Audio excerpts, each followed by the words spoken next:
Hey everyone, tonight we'll drift into a slow and gentle journey through ancient Greek myths and the quiet corners of forgotten history. These are the stories that shaped our world, told in the most peaceful way possible. Dim your lights, settle under your blanket, let the noise of the day fade away, and if this calm journey through ancient times helps you relax, feel free to tap like and subscribe, only if it feels right. And let me know down in the comments where you're tuning in from tonight, and tell me what time it is in your city right now. It's always fascinating to see who's joining us from around the world, whether you're winding down after a long day or starting your morning with something peaceful. Now dim those lights, maybe turn on a fan for that soft background hum, grab your favourite pillow, and let's begin our quiet walk through the marble halls and olive groves of ancient Greece. You know that feeling when you lose something precious, and you do absolutely anything to get it back.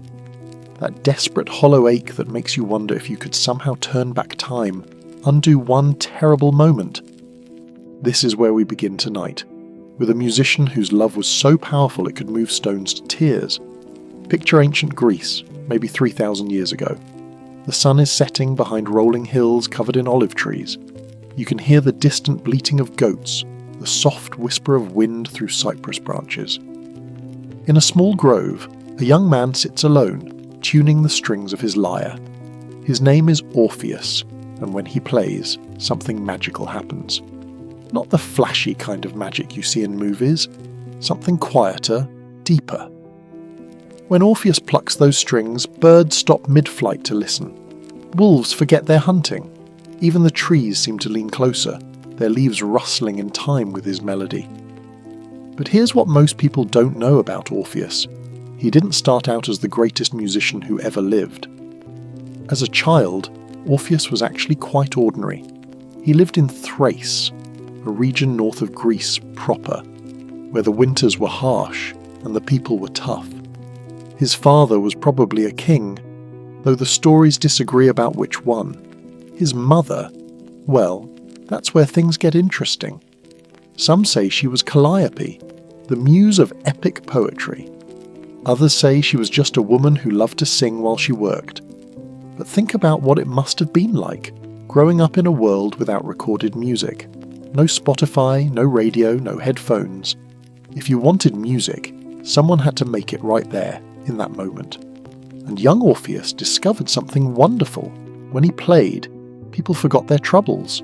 Farmers would pause in their fields, mothers would stop crying babies, old men would smile, remembering their youth. The lyre itself was a simple thing. 7 strings stretched across a frame made from a tortoise shell and 2 goat horns. You'd pluck it with your fingers or a small pick made from bone. The sound was soft, intimate, nothing like the booming orchestras we know today. But in Orpheus's hands, that simple instrument became something extraordinary. Now here's where the story takes an interesting turn. Orpheus didn't become famous overnight. He spent years wandering from town to town, playing at festivals, weddings, funerals. He learned that different songs worked for different occasions. Slow, mournful melodies for grief, quick, dancing tunes for celebrations. And somewhere along the way he developed something unique, the ability to make his music tell stories. When Orpheus played, you could see the story in your mind, a song about a storm and you'd feel raindrops on your skin. A melody about a lonely shepherd and you'd taste the salt of tears. This wasn't just entertainment, it was something deeper, more primal, music that reached directly into your soul. That's how he met Eurydice. She was a dryad, a tree nymph, which in ancient Greek thinking meant she was connected to the forest in ways we can barely imagine. While Orpheus travelled the human world with his music, Eurydice knew every secret path through the woods, every hidden spring, every cave where you could shelter from storms. She could read the weather in the way leaves turned, predict the seasons by listening to bird songs. Picture their first meeting. Orpheus is sitting by a stream practicing a new melody. The water gurgles over smooth stones and he's trying to match that rhythm with his lyre. Suddenly he realizes someone is listening. Not just the usual birds and squirrels, someone who understands music. Eurydice steps out from behind an oak tree and Orpheus stops playing. She's beautiful, yes, but not in the perfect marble statue way you might expect. She's real, with dirt under her fingernails from climbing trees, small scratches on her arms from brambles, leaves in her hair. She smiles and asks him to keep playing. They fall in love the way people did in quieter times, slowly, through long conversations. She shows him parts of the forest he's never seen. He plays songs that capture the changing light as it filters through leaves. They discover that music and nature speak the same language. Both are about patterns, rhythms, the way things flow and change and return. Their wedding is simple. A few friends, some wine, bread baked that morning. Orpheus plays while Eurydice dances, and for a moment everything in the world seems perfectly balanced. The older folks watching probably thought to themselves, these two will be happy. They fit together like puzzle pieces, and they are happy, for exactly one day. The next morning, Eurydice is walking through tall grass near a riverbank. Maybe she's gathering herbs, or just enjoying the cool air before the day gets hot. She's thinking about Orpheus, perhaps humming one of his melodies. Her bare feet brush through the grass, and she's not really watching where she steps. The snake is probably just as surprised as she is. It's coiled, in the shade of a rock, trying to stay cool. When her foot comes down near its head, it reacts instinctively. One quick strike, fangs piercing her ankle, venom flowing into her bloodstream. Eurydice has maybe a few minutes, long enough to call for help, but not long enough for anyone to reach her. Long enough to lie down in the grass and watch clouds drift across the sky, thinking about her new husband and how this wasn't supposed to happen. Not yet. Not when everything was just beginning. When they find her, she looks almost peaceful, like she's sleeping. But Orpheus knows immediately that she's gone, really gone, in a way that music can't fix. What comes next is the part of the story everyone remembers, but here's what they don't tell you. Orpheus doesn't immediately decide to rescue her from the underworld. First, he tries to grieve like a normal person. He sits by her grave and plays sad songs. He accepts condolences from friends. He tries to eat, sleep, pretend that life will eventually make sense again. But weeks pass, then months, and the grief doesn't fade. It gets worse. Because everywhere Orpheus looks, he sees things that Eurydice should be experiencing too. A beautiful sunset she'll never see. A new song she'll never hear. And slowly, a desperate idea takes shape in his mind. The underworld, in Greek mythology, isn't like the Christian hell. It's not a place of punishment. It's just where everyone goes when they die. Rich and poor, good and bad, all mingled together in a vast grey realm ruled by Hades and his wife Persephone. Most of the dead aren't suffering. They're just existing. Waiting. Remembering life but no longer really living. There are entrances to this underworld scattered around Greece. Caves, mostly, that go deeper than they should. Places where the normal rules don't quite apply. Orpheus finds one in Thrace, not far from where he grew up. Local people avoid it, saying strange sounds echo from its depths. The journey down takes hours. The cave walls are damp, covered with strange formations that look almost like faces in the dim light. Orpheus plays his lyre as he walks, partly for courage, partly because the music seems to make the path clearer. And something remarkable happens. The usual guardians of the underworld, the fierce creatures that attack intruders, stop to listen instead of attack. Cerberus, the three-headed dog that guards the main gate, lies down like a sleepy puppy when he hears Orpheus's melody. The ferryman Charon, who usually demands payment to cross the river Styx, waves Orpheus aboard his boat without asking for coin. Even the dead themselves pause in their endless wandering to listen. But here's the detail that makes this story more than just a fairy tale. When Orpheus finally reaches the throne room of Hades and Persephone, he doesn't demand Eurydice back. He doesn't argue or threaten. Instead, he simply tells their story in music. The melody captures their first meeting, their brief happiness, the terrible accident, his unbearable loneliness. And for the first time in the history of the underworld, the rulers of the dead begin to cry. Hades, who has seen every tragedy imaginable, who has watched civilizations rise and fall, finds himself thinking about his own wife, how he would feel if he lost Persephone. Persephone, who spends half her time in the underworld and half in the world above, remembers what it's like to miss someone you love. They agree to let Eurydice return, but with one condition, and this is where the story gets psychologically fascinating. Orpheus must walk back to the surface without looking behind him. Eurydice will follow, but he cannot see her, cannot speak to her, cannot confirm that she's really there until they both reach the world of the living. Why this condition? Some scholars think it's about trust. Can Orpheus have faith without proof? Others say it's about the nature of grief itself. Sometimes you have to move forward without constantly looking back at what you've lost. The journey upward begins. Orpheus can hear footsteps behind him, soft, familiar, definitely Eurydice. Sometimes she stumbles slightly, and he wants desperately to turn around and help her. Sometimes the path forks, and he has to choose a direction without knowing if she'll understand to follow. Hours pass. The cave walls gradually become less damp, less cold. Somewhere ahead, Orpheus begins to see a tiny point of light, the entrance to the world above. His heart starts beating faster. They're actually going to make it. Love has conquered death. The impossible has happened. But then, and this is the crucial moment, doubt creeps in. What if the footsteps behind him aren't really Eurydice? What if Hades has tricked him, and he's been followed by some other spirit or no one at all? What if he emerges into sunlight alone, having traded away his one chance to save her? The light ahead grows brighter. They're almost there, maybe 20 more steps to the surface. Orpheus can practically taste the fresh air, feel the warmth of sunlight on his face. And in that moment of near triumph, his nerve breaks. He turns around. Eurydice is there, real and solid and beautiful. For just an instant, they see each other clearly. She's smiling, reaching out to touch his face.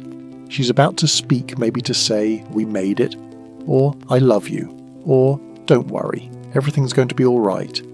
But the condition has been broken. Even as Orpheus watches, Eurydice begins to fade. Not dramatically, more like morning mist dissolving as the sun rises. Her smile becomes sad, understanding. She doesn't blame him. She knows why he looked back. Love makes you do impossible things, but it also makes you doubt, worry, need reassurance. Her last words, according to some versions of the story, are simply goodbye. Not angry, not accusatory, just goodbye. Orpheus reaches out to grab her, but his hands close on empty air. He turns and runs back down into the cave, but the entrance to the underworld has sealed itself. There are no second chances, no do-overs. He has lost her twice now, once to the snake, once to his own lack of faith. What happens next is usually left out of the story, but it's the most human part. Orpheus doesn't die of grief, at least not immediately. He goes home, he tries to keep living. But his music changes completely. Where once he played songs of joy and love, now every melody is haunted by loss. People still gather to listen, but they leave feeling sadder, more aware of everything they might lose. Some say he swore off the company of women entirely, teaching young men to love each other instead. Others say he simply became a hermit, playing only for the trees and stones that had always appreciated his gift. But everyone agrees that he never married again, never found another love to replace what he had lost. Years later, Orpheus meets his end in a strange way, torn apart by a group of women who are angry that he had rejected love entirely. But even in death, his music continues. His lyre is placed among the stars. His head, still singing, floats down a river to the sea. But here's what I find myself wondering about as this first story comes to a close. What if Orpheus had kept walking? What if he had trusted the gods, trusted love, trusted the footsteps behind him? Would Eurydice have emerged into sunlight solid and real and alive again? Or was the whole thing a cruel test that he was destined to fail?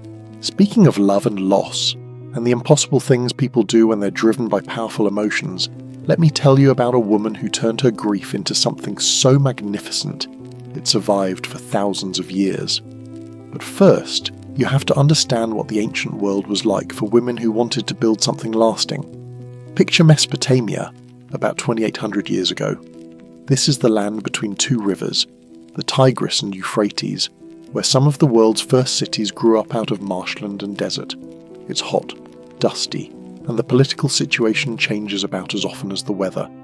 Kings rise and fall, armies march back and forth, and most women, no matter how intelligent or ambitious, spend their lives managing households and raising children. But Semiramis was different. Her story starts with a mystery that historians still argue about. Was she a real person or a legend? The ancient Greeks wrote about her centuries after she supposedly lived, mixing fact with fantasy until it's almost impossible to tell what really happened. But here's what seems to be true. There was indeed a powerful woman in ancient Assyria who wielded more political influence than almost any queen in history. The name Semiramis is probably a Greek version of Shamramat, an Assyrian queen who served as regent for her young son around 810 BC. But the woman in the stories, the one who built the Hanging Gardens of Babylon, who conquered vast territories, who ruled an empire stretching from India to Egypt, she's something more than history. She's what happens when people need to explain the impossible. Let's start with what daily life might have been like for a powerful woman in ancient Mesopotamia. You wake before dawn in a palace that's both magnificent and practical. The walls are thick mud brick, decorated with glazed tiles that catch the morning light. Your bed is a wooden frame strung with leather, covered in fine linen that stays cool even in the desert heat. But you can't just lie there enjoying the comfort. Empire building starts early. Before most people have finished their breakfast, you're meeting with advisors, reviewing reports from distant provinces, making decisions that will affect thousands of lives. A bridge needs repair in the north. Grain shipments from the south are delayed. Border tribes are causing trouble. Each problem requires a different solution, and the wrong choice could destabilize everything. Now, here's something interesting about Assyrian queens. They had more real authority than women in many other ancient civilizations. While Greek women were mostly confined to their homes, and Roman women needed male guardians for legal transactions, Assyrian royal women could own property, make treaties, even lead armies. Not common, but not impossible either. Semiramis, according to legend, took this to an entirely new level. The stories say she was brilliant at military strategy, personally leading campaigns that expanded Assyrian territory far beyond what any previous ruler had achieved. But what's really fascinating is how she supposedly did it. Ancient warfare was usually pretty straightforward. Two armies meet, they fight until one side retreats or gets destroyed, the winner takes control of the loser's territory. But Semiramis apparently understood something more sophisticated. She realized that controlling people's minds was more effective than just conquering their bodies. Take the story of how she captured a supposedly impregnable fortress city. Instead of laying siege for months, slowly starving the defenders, she had her engineers secretly dig tunnels that emerged inside the city walls. But here's the clever part. Instead of using those tunnels to sneak in soldiers, she used them to stage elaborate theatrical displays. Actors dressed as gods and spirits would suddenly appear in the city's temples, delivering messages that resistance was hopeless, that the gods themselves favoured Semiramis. Psychological warfare thousands of years before anyone had a name for it. But the achievement Semiramis is most famous for, the thing that made ancient writers compare her to the gods themselves, was her transformation of Babylon. When she first saw the city, it was already impressive. Babylon had been a major urban centre for over 1,000 years, with massive walls, bustling markets, and the famous ziggurat tower that reached toward heaven. But Semiramis envisioned something unprecedented. Not just a city, but a work of art, a place so beautiful and strange that people would travel from the ends of the earth just to see it. And at the heart of this vision were the Hanging Gardens, one of the 7 wonders of the ancient world. Now here's where the story gets really interesting, because nobody is quite sure the Hanging Gardens actually existed. Ancient writers describe them in great detail, but archaeologists have never found convincing remains. Did Semiramis really build this marvel, or is it one of those legends that grew more magnificent with each retelling? Let's imagine, for a moment, that the gardens were real. Picture terraces rising in steps, each level planted with trees and flowers from across the known world. Cedar trees from Lebanon, date palms from Arabia, roses from Persia, vines heavy with grapes. The engineering required would have been extraordinary. A complex system of pumps and channels to carry water from the Euphrates River up to the highest terraces, creating the illusion that this lush paradise was floating in mid-air. But why build such a thing? The most romantic version says Semiramis created the gardens for her husband, who missed the green mountains of his homeland. But there's another possibility. The gardens might have been a statement of power. Look what I can do. Look how I can make plants grow in the desert, how I can bring together treasures from every corner of the world. The daily maintenance alone would have required an army of gardeners. You'd need specialists who understood how to keep mountain plants alive in desert heat, how to manage the complex irrigation system, how to prune and train exotic trees that had never grown so far from home. And all of this in an age before chemical fertilizers, when every growing thing depended on careful attention and deep understanding of natural cycles. But maybe the most remarkable thing about Semiramis isn't what she built. It's how she convinced people to follow her vision. Leading an ancient empire wasn't just about giving orders. You had to manage a complex network of relationships, balancing the interests of priests, generals, merchants, and foreign allies. You had to project strength while also showing wisdom, be decisive without appearing reckless. And you had to do all of this as a woman in a world where most people believed women were naturally unsuited for leadership. Every decision Semiramis made was probably scrutinized more carefully than a male ruler's would have been. Every mistake could be used as evidence that women couldn't handle power. The pressure must have been enormous. The ancient sources describe her as incredibly charismatic, the kind of person who could walk into a room and immediately command attention. She was apparently a gifted public speaker, able to inspire troops before battle and negotiate complex treaties with foreign rulers. But she was also ruthless when necessary, willing to eliminate threats to her power quickly and decisively. One story illustrates this perfectly. A group of nobles were plotting against her, planning to assassinate her during a religious ceremony. Instead of hiding or surrounding herself with extra guards, Semiramis let the ceremony proceed as planned. But she had replaced all the ceremonial wine with a powerful sleeping potion. As the plotters grew drowsy and confused, she calmly identified each one and had them arrested. Not violence, but intelligence. Not force, but strategy.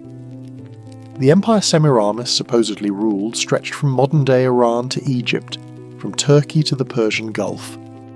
Managing such a vast territory without modern communication would have been incredibly challenging. Messages travelled only as fast as horses could carry them. A crisis on one frontier might not be known at the capital for weeks. So she created an early version of a professional civil service, trained administrators who could make decisions in her name, following established policies and procedures. She standardized weights and measures across the empire, making trade easier. She built roads and established relay stations where messengers could change horses, speeding up communication. But perhaps her most lasting innovation was architectural. Semiramis apparently understood that buildings could be a form of communication, that the way you designed a city sent messages about your power, your values, your vision of the future. The new Babylon she created was laid out according to mathematical principles, with streets forming perfect grids and buildings positioned to create impressive sightlines. The palace complex was designed so that visitors would pass through a series of increasingly magnificent courtyards, each one more overwhelming than the last, before finally reaching the throne room where Semiramis held court. Psychological architecture, you might call it, using space and proportion and decoration to influence how people felt, what they thought, how they behaved. The end of Semiramis' story is as mysterious as its beginning. Some versions say she ruled for 42 years before voluntarily stepping down, transforming into a dove and flying away to become a goddess. Others suggest she was overthrown by her own son, who grew tired of waiting for his turn to rule. But the most intriguing possibility is that she simply disappeared into legend while still alive, allowing the myths to grow while she retired to some private corner of her vast empire. Maybe she grew tired of the constant pressure, the endless decisions, the weight of so much responsibility. Maybe she decided that being remembered as a legend was better than growing old in public view. What we do know is that centuries after her death, people were still telling stories about Semiramis, still pointing to ruins and saying she built that, still invoking her name when they wanted to describe someone who achieved the impossible. And maybe that's the real wonder she created. Not gardens hanging in the air, but something more lasting. The idea that a single person, through intelligence and determination and sheer force of will, could reshape the world around them. That you could take the raw materials of desert and river and human ambition and build something so magnificent that people would remember it for thousands of years. As I think about Semiramis tonight, I find myself wondering, what would it feel like to have that kind of vision? To see not just what is, but what could be? And what would you build if you had the power to turn dreams into stone and gardens into legend? From queens who built empires, our path leads us to someone who built something entirely different. A collection of stories so powerful they've survived 2,500 years and counting. But before Aesop became the most famous storyteller in history, he was something much simpler and sadder, property that could be bought and sold. Close your eyes and imagine ancient Greece around 600 BC. Not the marble columns and philosophical academies you might picture, but a rougher, more practical world where most people worked with their hands and luxury was rare. Slavery wasn't unusual, it was woven into the fabric of daily life so completely that even kind people rarely questioned it. Aesop probably wasn't Greek at all. The ancient sources suggest he came from somewhere else, maybe Phrygia in modern-day Turkey, maybe Ethiopia, maybe Thrace. The details are fuzzy, but what seems clear is that he was an outsider, someone who understood what it felt like to be different, powerless, overlooked. And here's something that might surprise you. The historical Aesop probably didn't look anything like the kindly old man you see in children's book illustrations. Ancient writers describe him as physically unusual, even ugly by the standards of his time. Short, maybe hunchbacked, with a speech impediment that made him difficult to understand. But this is where the story gets interesting, because those very disadvantages might have been what made Aesop such a keen observer of human nature. When you can't rely on physical presence or smooth talking to make your way in the world, you learn to pay attention. You notice things other people miss. Picture Aesop's daily routine as a slave. He wakes before dawn on a mat in the corner of his master's house. No alarm clock, just the internal rhythm that comes from years of getting up at the same time. His first task might be carrying water from the well, a heavy amphora balanced on his shoulder as he walks carefully over uneven stones. While he works, he listens. To his master arguing with neighbours about property boundaries, to the cook complaining about lazy servants, to children playing games that reveal more about human nature than any philosophy book. And slowly, patterns begin to emerge in his mind. People Aesop realises are remarkably predictable. They make the same mistakes over and over. They're driven by the same basic impulses: greed, pride, fear, the desire to feel important. But they're also capable of surprising kindness, unexpected wisdom, moments of genuine nobility. Now here's something modern people don't always understand about ancient slavery. It wasn't necessarily permanent. A slave who proved valuable could sometimes earn or buy their freedom. And intelligence was definitely valuable, especially if you knew how to use it diplomatically. Aesop's breakthrough seems to have come through storytelling, but not the kind you might expect. Instead of entertaining people with grand epic tales, he developed something much more subtle, short, simple stories that seemed to be about animals but were actually about human behaviour. The genius of this approach was that it was safe. If you wanted to criticise a powerful person directly, you might end up beaten, exiled, or worse. But if you told a story about a foolish lion or a greedy crow, well, that was just entertainment, wasn't it? Take one of his most famous fables, The Tortoise and the Hare. On the surface, it's just a simple tale about a race between fast and slow animals. But underneath, it's a sophisticated analysis of human psychology. Why do talented people sometimes fail? Because they become overconfident. Why do underdogs sometimes succeed? Because they understand the value of persistence. Aesop's master, a man named Xanthus, was apparently a philosopher himself. or at least someone who fancied himself intellectually sophisticated, and he began to notice that his slave had an unusual talent for cutting through complex arguments with simple, memorable illustrations. Imagine the scene. Xanthus is hosting a dinner party, trying to impress his guests with elaborate theories about justice or virtue. The conversation grows heated, abstract, full of big words that don't seem to connect to actual experience. Then Aesop, serving wine in the background, quietly tells a story about a wolf in sheep's clothing, or a dog carrying a bone across a bridge. Suddenly the whole philosophical debate becomes crystal clear. The guests laugh, not mockingly, but with the pleasure of recognition. Yes, they think, that's exactly right. Why didn't we see it that way before? Word of Aesop's talent spread, as interesting news always does in small communities.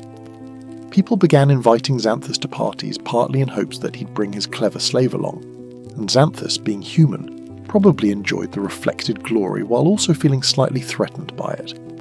Eventually Aesop earned his freedom. How exactly isn't clear from the historical record. Maybe Xanthus freed him out of gratitude or genuine affection. Maybe Aesop saved up enough money to buy his freedom. Maybe some wealthy patron was so impressed by his stories that they purchased and freed him, as a kind of intellectual investment. But here's where Aesop's story takes a fascinating turn. Instead of settling down to enjoy his freedom, he became a traveller, carrying his stories from city to city like a merchant carrying goods. And in a world without books, newspapers, or any form of mass communication, stories were incredibly valuable commodities. Picture Aesop arriving in a new city. He's still not much to look at. Short, probably shabby from travelling, with that speech impediment that makes him hard to understand at first. Local people might dismiss him as just another beggar or wandering entertainer. But then he begins to talk. Within minutes, a crowd gathers. Children stop their games to listen. Merchants pause in their haggling. Even busy housewives lean out their windows to catch his words. Because Aesop has figured out something profound about human communication. People remember stories much better than they remember abstract principles. If you want to teach someone about the dangers of pride, you could give a long lecture about hubris and its consequences. Or you could tell them about a crow who found some peacock feathers, stuck them in his tail, and tried to join a flock of peacocks, only to be rejected by both peacocks and crows. The story sticks in your mind in a way the lecture never would, and Aesop's stories were brilliantly crafted for memorization. They were short enough to tell in just a few minutes. The characters were simple and archetypal: the clever fox, the proud lion, the industrious ant. The plots followed clear, logical patterns that made sense even to children, but the insights into human nature were sophisticated enough to keep adults thinking. What's really remarkable is how Aesop managed to embed complex philosophical and political ideas into these simple tales without making them feel heavy-handed or preachy. Take the fable of the ant and the grasshopper. It seems like a straightforward story about the value of hard work and planning ahead, but it's also a subtle commentary on social class, economic systems, the relationship between individual responsibility and community support.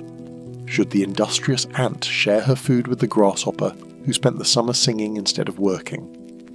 Different cultures have answered that question differently over the centuries, finding in Aesop's simple story support for everything from rugged individualism to socialist solidarity. As Aesop's reputation grew, he began attracting the attention of powerful people. Kings and tyrants would invite him to their courts, ostensibly for entertainment, but really for something more valuable: insight into human behaviour that could help them rule more effectively. And this is where Aesop's story becomes a bit dangerous, because once you become useful to powerful people, you also become vulnerable to their whims, their paranoia, their changing political needs. The most famous incident involves King Croesus of Lydia, one of the wealthiest rulers in the ancient world. Croesus apparently became Aesop's patron, sending him on diplomatic missions where his storytelling skills could be used to influence other rulers without the formal complications of official negotiations. Picture this. Instead of sending ambassadors with formal treaties and explicit threats, Croesus sends a former slave who entertains people with animal stories, but embedded in those stories are subtle messages about the consequences of certain political choices, the benefits of alliance with Lydia. the dangers of opposing Croesus's interests, its diplomacy disguised as entertainment, and apparently it worked remarkably well. But Aesop's success also made him enemies. The people of Delphi, home to the famous Oracle, apparently found his influence threatening. Maybe they worried that his practical wisdom was competing too effectively with their religious authority. Maybe they simply didn't like being mocked in his stories about priests and prophecies. The end of Aesop's life is as shadowy as its beginning, but the most commonly accepted version is both dramatic and sadly typical of what happened to inconvenient truth-tellers in the ancient world. The Delphians accused him of stealing from their temple, a charge that was probably fabricated. Before he could defend himself or appeal to his powerful patrons, they threw him off a cliff, a brutal end to a remarkable life. But here's the thing about stories. They're harder to kill than the people who tell them. Aesop's fables survived his death, spreading from city to city, generation to generation, growing and changing but never disappearing entirely. By the time of ancient Rome, Aesop's stories were being taught to schoolchildren as basic literacy texts. During the Middle Ages, monks copied them into illuminated manuscripts. In the Renaissance, they were among the first books printed on Gutenberg's new press. Today, 2,500 years after Aesop's death, children around the world still learn about slow and steady tortoises and crying wolf. What made these stories so durable? Maybe it's because Aesop understood something fundamental about human nature. We're all struggling with the same basic challenges: how to balance work and pleasure, when to trust others and when to be suspicious, how to deal with people who have more power than we do, how to find meaning and dignity in difficult circumstances. And maybe there's something else, something that connects back to Aesop's origins as a slave, an outsider, someone who had to survive by his wits rather than his advantages. The best fables have a kind of underground wisdom to them, insights that come from the bottom up rather than the top down. As tonight's third story comes to a close, I find myself thinking about the power of simple stories to carry complex truths across vast distances of time and culture. What would Aesop make of our modern world? What new fables would he tell about social media and global warming and artificial intelligence? And what does it say about us that we still find wisdom in stories told by a slave who lived 2,500 years ago? Stories have power, as Aesop proved, but in the ancient world, the most important stories often travelled on foot, carried by people whose names history has mostly forgotten. Tonight we're going to walk alongside the original marathon runners, not just Phidippides, whose legendary run gave the modern race its name, but all the forgotten messengers who kept Greek civilization connected across mountains and valleys and endless dusty roads. Let's start in 490 BC, on a beach about 25 miles northeast of Athens. The sand is littered with bodies, broken spears, and shields bearing the symbols of two very different worlds. On one side, the Persian Empire, vast, wealthy, seemingly unstoppable.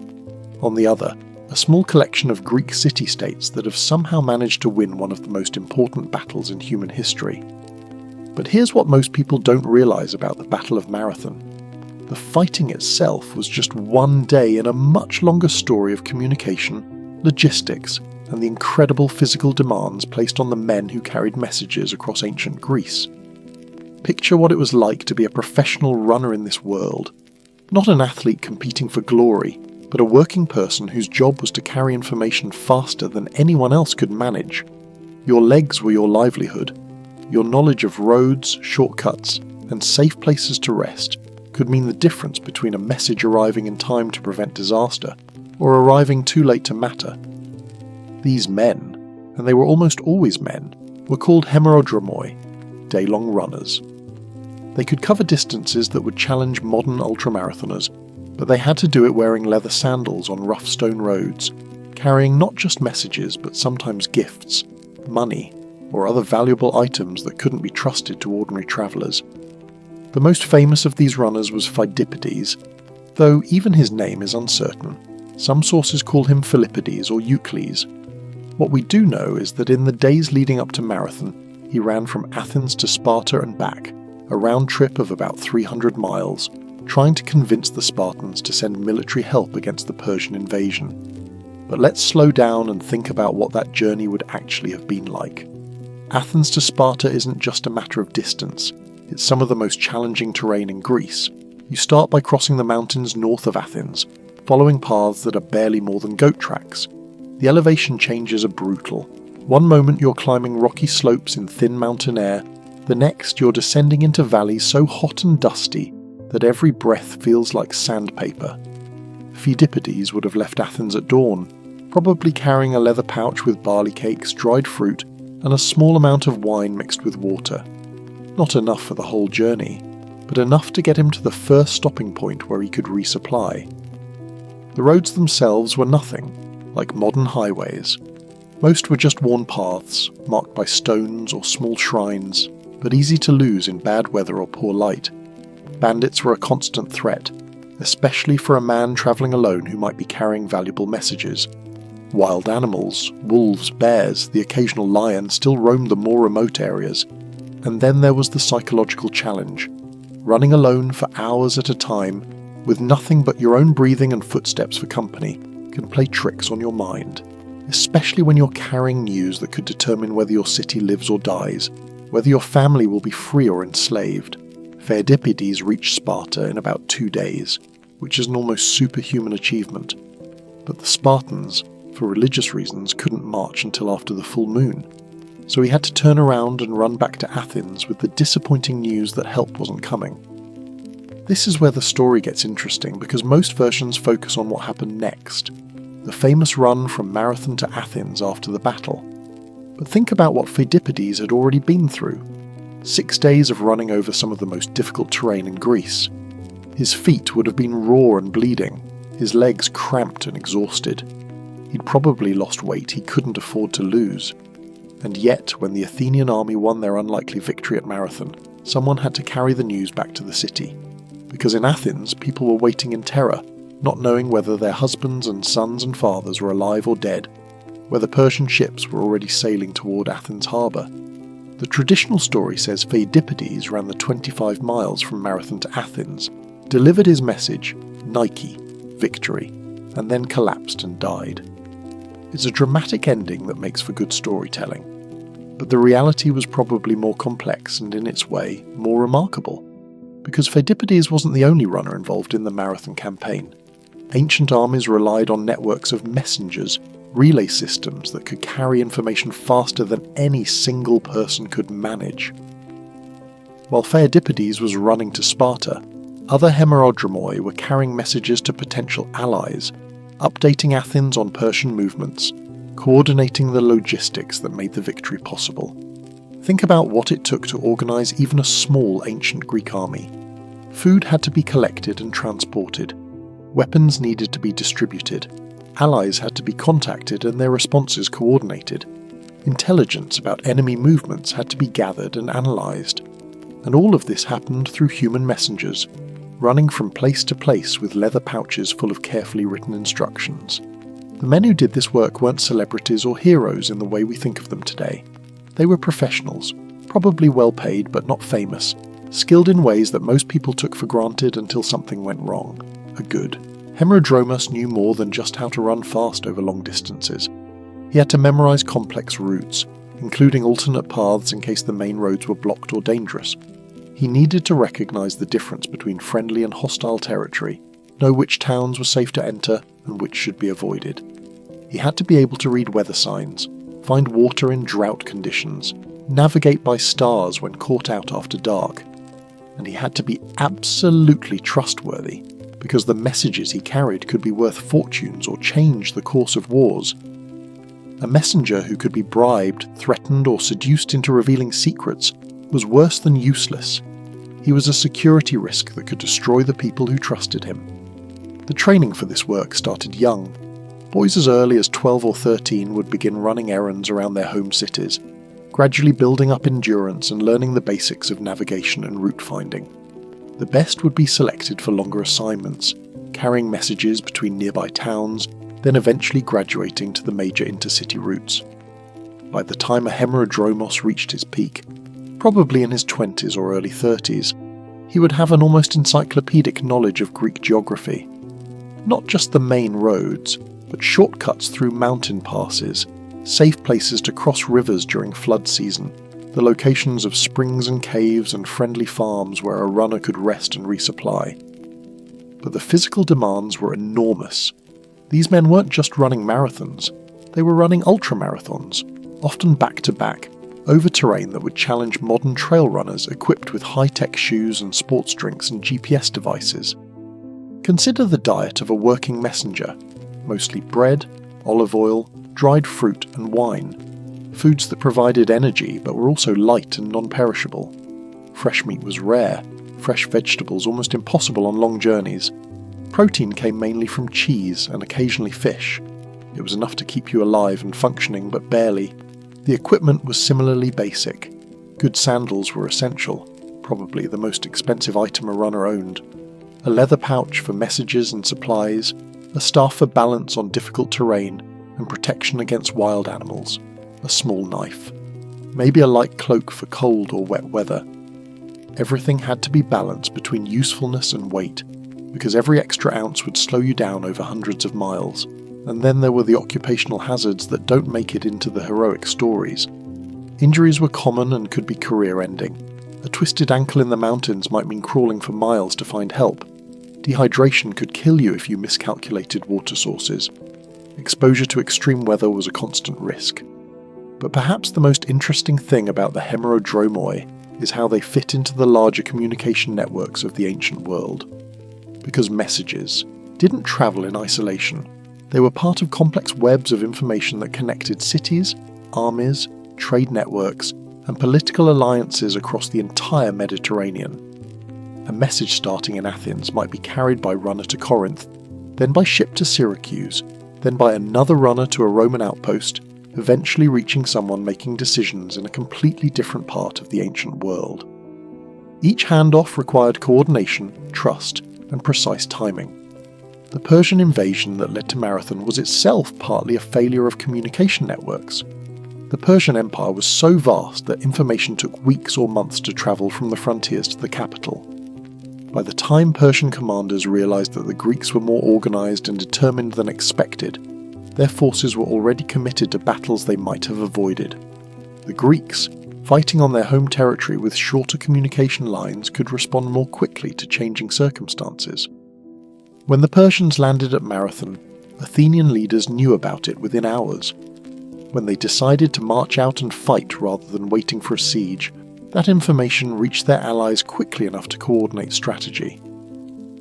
But after the victory, speed became even more crucial, because the Persian fleet was still intact, and there was nothing stopping them from sailing around the Cape to attack Athens directly while the Greek army was still at Marathon.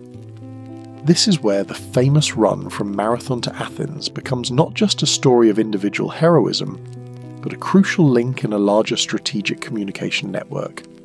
Someone had to warn Athens that the Persians might still be coming, that the victory at Marathon didn't mean the danger was over.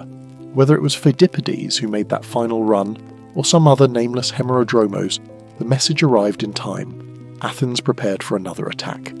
When Persian ships did appear off the coast, they found the city ready for them, not celebrating but vigilant.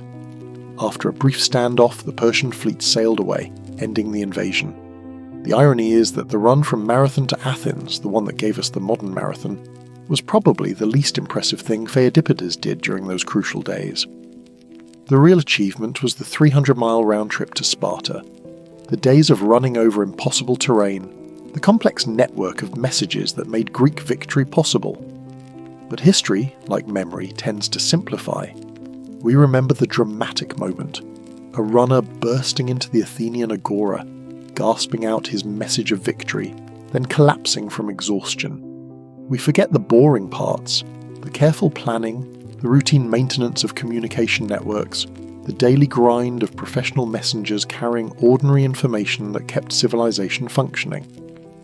As this fourth story draws to a close, I find myself wondering about all the messages we never hear about.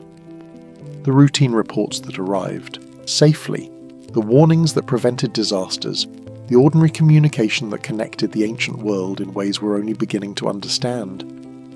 How many forgotten runners carried how many crucial messages that shaped the course of history? And what stories might they tell if we could somehow give them voices again?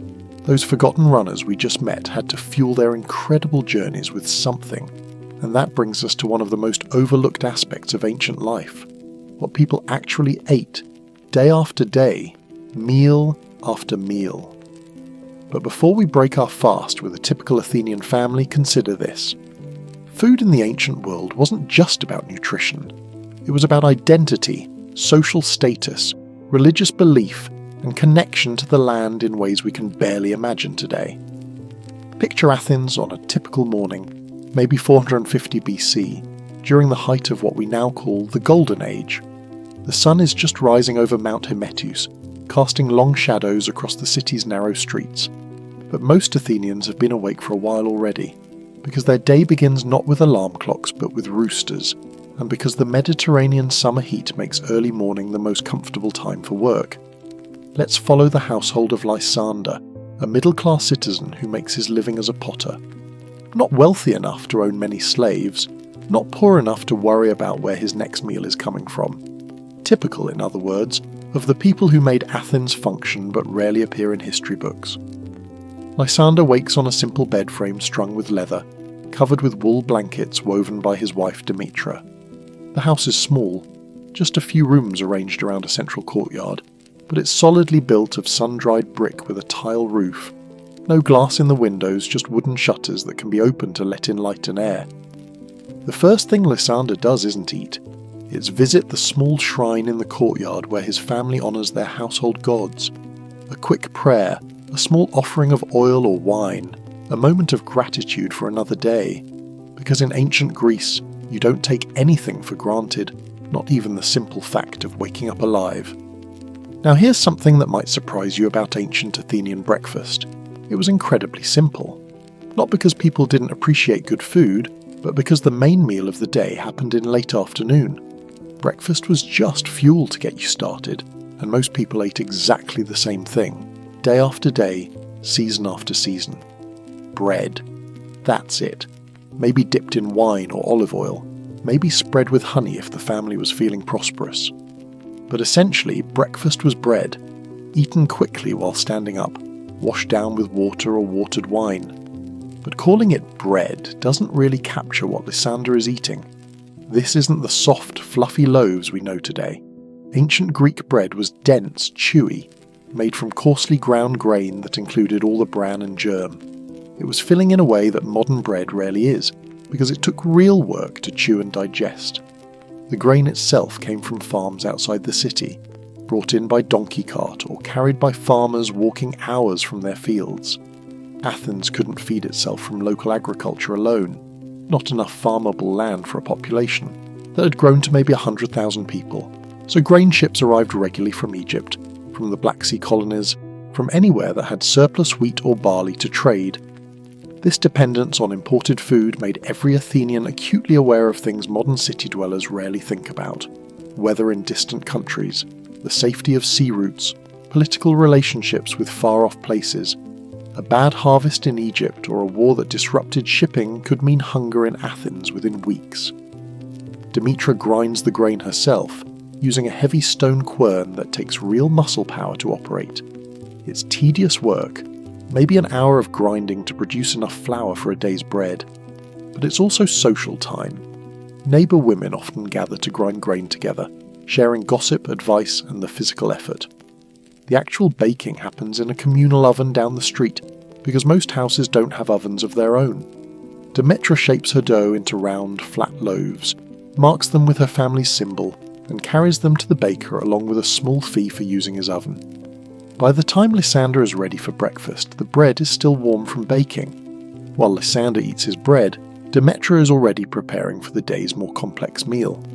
And this is where ancient Athenian food gets interesting, because the Greeks had developed a sophisticated cuisine despite working with relatively few ingredients.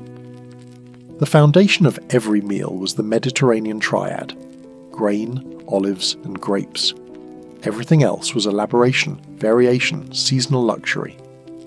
But within those constraints, Greek cooks had learned to create dishes that were both nutritious and surprisingly complex in flavour. Take olives, for example. Most people today know them mainly as a pizza topping or cocktail garnish. But for ancient Greeks, olives were a cornerstone of both diet and economy.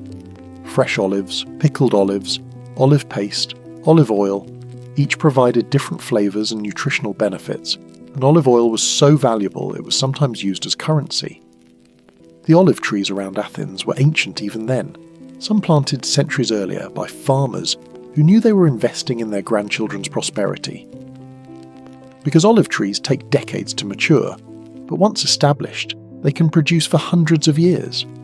Demetra uses olive oil the way modern cooks use butter or vegetable oil, for cooking, for seasoning, for preservation. But she's much more conscious of its cost and value. Good olive oil is expensive, and wasting it is genuinely wasteful in a way that's hard for modern people to understand. The grapes are equally versatile. Fresh grapes in season, raisins for the rest of the year, wine for daily drinking, vinegar for cooking and preservation. But ancient wine wasn't like modern wine. It was much stronger, almost syrupy, and was always mixed with water before drinking. Drinking unmixed wine was considered barbaric, something only Scythians and other foreigners did. Now meat. This is where ancient Athenian diet differed dramatically from modern expectations. Meat was rare, expensive, and closely connected to religious observance. Most families ate meat only a few times a year, usually during festivals when animals were sacrificed to the gods and the cooked meat distributed among the community. The rest of the time, protein came from fish, cheese, eggs, and legumes. Athens was a coastal city, so fresh fish was available in the agora most days, brought in by boats that left before dawn to work the nets in the Saronic Gulf.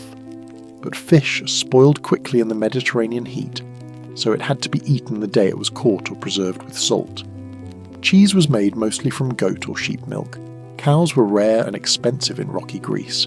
It was a way to preserve the nutritional value of milk in a world without refrigeration. Hard cheese could keep for months if stored properly, providing a reliable source of protein year-round. Vegetables were seasonal and local, whatever was growing in gardens and small farms around the city. Onions, garlic, lentils, chickpeas, cucumbers, lettuce, cabbage. But no tomatoes, potatoes or peppers. Those came from the New World, 2,000 years in the future.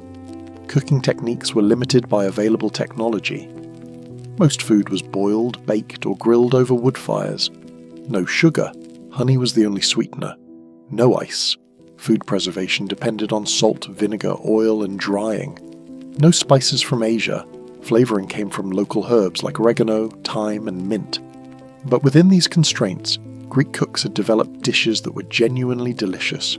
Lentil soup with vinegar and herbs, honey cakes with nuts, fresh fish grilled with olive oil and oregano, cheese mixed with herbs and olive oil. Simple ingredients, but skillfully combined. By mid-morning, Lysander is off to his pottery workshop, and Demetra is planning the day's main meal.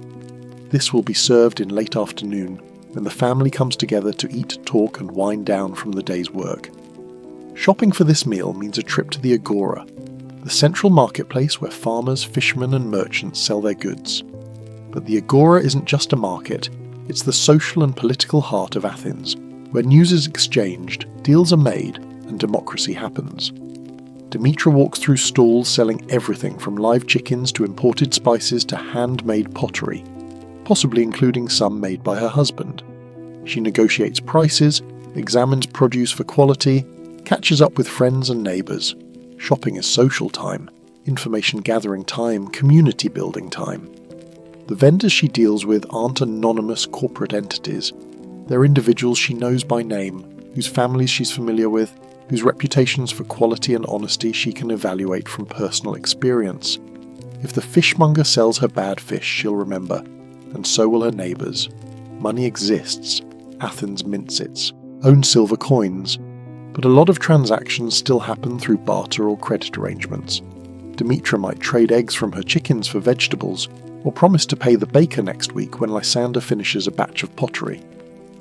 By noon, she's back home, preparing what will be the day's most substantial meal. Let's say it's summer, so she's planning a meal around fresh ingredients that won't spoil in the heat.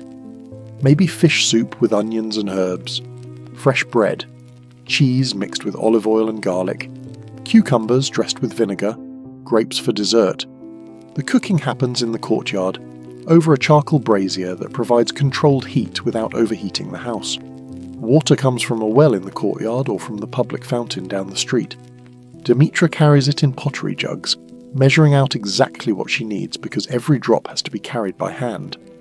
The fish soup starts with olive oil heated in a ceramic pot, onions chopped fine and cooked until soft, fish cut into pieces and added with just enough water to cover, herbs, oregano, thyme, maybe some mint, added at the end, salt if the family can afford it, but sparingly because salt is expensive. While the soup cooks, Demetra prepares the cheese mixture that will serve as a spread for bread. Fresh goat cheese mixed with olive oil, crushed garlic, maybe some chopped herbs. Simple, but the quality of each ingredient, really good olive oil, fresh cheese, garlic from the family's own plants, makes it delicious. The cucumbers are dressed with vinegar made from wine, a little olive oil, salt if available. The bread is the same dense, chewy loaf from morning, but it will taste different now, eaten with soup and cheese instead of on its own. When Lysander comes home from his workshop, the family gathers in the courtyard to eat. This is social time. They talk about the day's events, make plans for tomorrow, discuss neighbourhood news that Demetra picked up in the agora. The meal itself is eaten with fingers mostly, though they have spoons for soup. No forks, those won't be invented for centuries. Bread serves as both food and utensil, used to scoop up soup, cheese, whatever needs scooping. Wine is mixed with water in a large bowl, then served in the individual cups. The ratio depends on the occasion. More water for everyday meals, less water for special celebrations. Children get heavily watered wine because plain water isn't always safe to drink. After the meal, there might be fresh fruit if it's in season, and the family can afford it. Grapes, figs, apples, pears. But fruit is expensive and perishable, so it's more of a treat than a daily staple. Evening brings a light snack, maybe bread with honey, maybe dried fruit or nuts. Just enough to prevent hunger before sleep, not enough to interfere with digestion. What strikes me about this daily routine is how much attention, time, and skill it required. Demetra probably spends several hours every day just on food, planning, shopping, preparing, cooking, cleaning up. And this is for relatively simple meals made from basic ingredients. But there's also something satisfying about the connection between food and its sources. Demetra knows where her grain was grown, who caught her fish, which trees her olives came from. She can taste the difference between early harvest and late harvest olive oil, between fish caught yesterday and fish caught this morning. Modern convenience has costs we don't always recognise. We can eat strawberries in winter and tropical fruit in temperate climates, but we've lost the intimate knowledge of seasons, sources, and natural rhythms that shaped every meal in the ancient world. As we finish this exploration of ancient Athenian food, I find myself wondering what we've gained and what we've lost in our modern relationship with eating. Is convenience worth the disconnection from natural cycles? What would it feel like to know your food as intimately as Demetra knew hers? And what stories might our own daily meals tell about who we are and how we live? From the daily rhythms of food and family, we turn now to a different kind of nourishment, the words that feed the soul. But here's a puzzle that's bothered scholars for over 2,000 years. How do you tell the story of someone whose work has been almost completely lost, whose life has been mostly erased, whose very existence some people have questioned? Meet Sappho of Lesbos, who lived around 600 BC and was considered by ancient Greeks to be one of the greatest poets who ever lived. They called her the 10th Muse, ranking her alongside Homer in literary achievement. But here's the mystery. Of the 9 books of poetry she supposedly wrote, we have only fragments, pieces of papyrus found in Egyptian garbage dumps, quotes preserved by other writers, scraps that hint at something magnificent that we can no longer fully see. Let's start with what we think we know, though even that comes with uncertainties. Sappho lived on Lesbos, a large Greek island in the eastern Aegean Sea, just off the coast of what's now Turkey. It was a prosperous place in her time, enriched by trade routes that connected Greece with the wealthy kingdoms of Asia Minor. Picture Mytilene, the main city of Lesbos, around 600 BC. Not a backwater, but a genuine cultural centre where wealthy families competed with each other in patronising poets, musicians, and artists. The harbour is filled with ships carrying goods from across the Mediterranean. The streets buzz with multiple languages, Greek of course, but also Lydian, Phoenician, Egyptian. Sappho probably came from one of these wealthy families, because literacy in her time was mostly limited to the upper classes, and poetry was largely an aristocratic pursuit. But here's where things get interesting. She apparently ran some kind of school or community for young women, a place where girls from prominent families came to learn music, poetry, and the social graces expected of their class. Now, this is unusual. Most ancient Greek education was for boys only. Girls were expected to learn domestic skills from their mothers, weaving, cooking, household management, but formal education in literature and music was rare. So Sappho's school, if it really existed, was breaking new ground. What would a day at Sappho's school have been like? Imagine a comfortable house with a garden overlooking the sea. Young women, maybe aged 15 to 20, gathering in the morning to study poetry, practice singing, learn to play the lyre.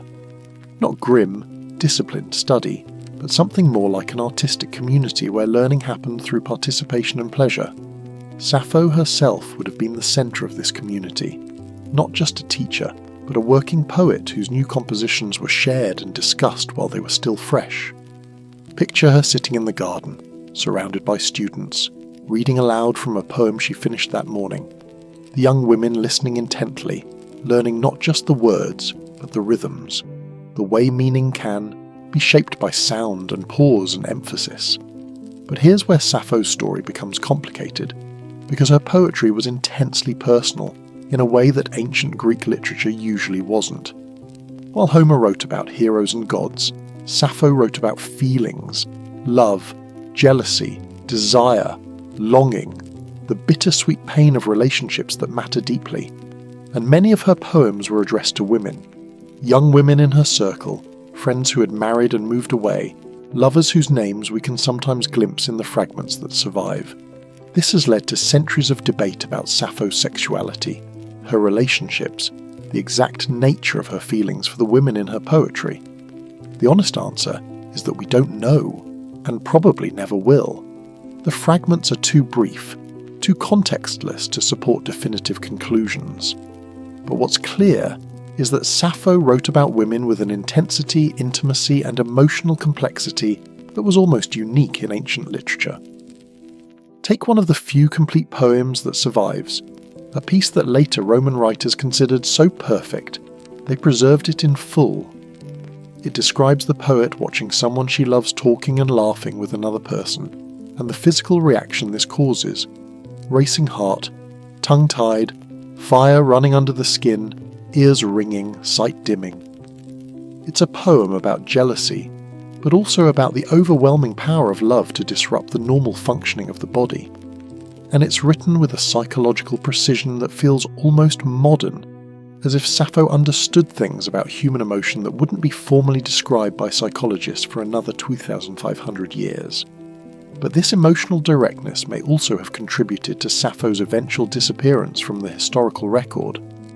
As Greek culture became more conservative, as Christian morality replaced pagan values, poetry that celebrated physical desire, especially desire between women, became problematic. During the Roman period, Sappho was still widely read and admired. Wealthy Romans collected manuscripts of her work. Students memorized her poems as examples of perfect Greek lyric technique. But as the Roman Empire became Christian, attitudes changed. By the early medieval period, Sappho's works were being actively suppressed.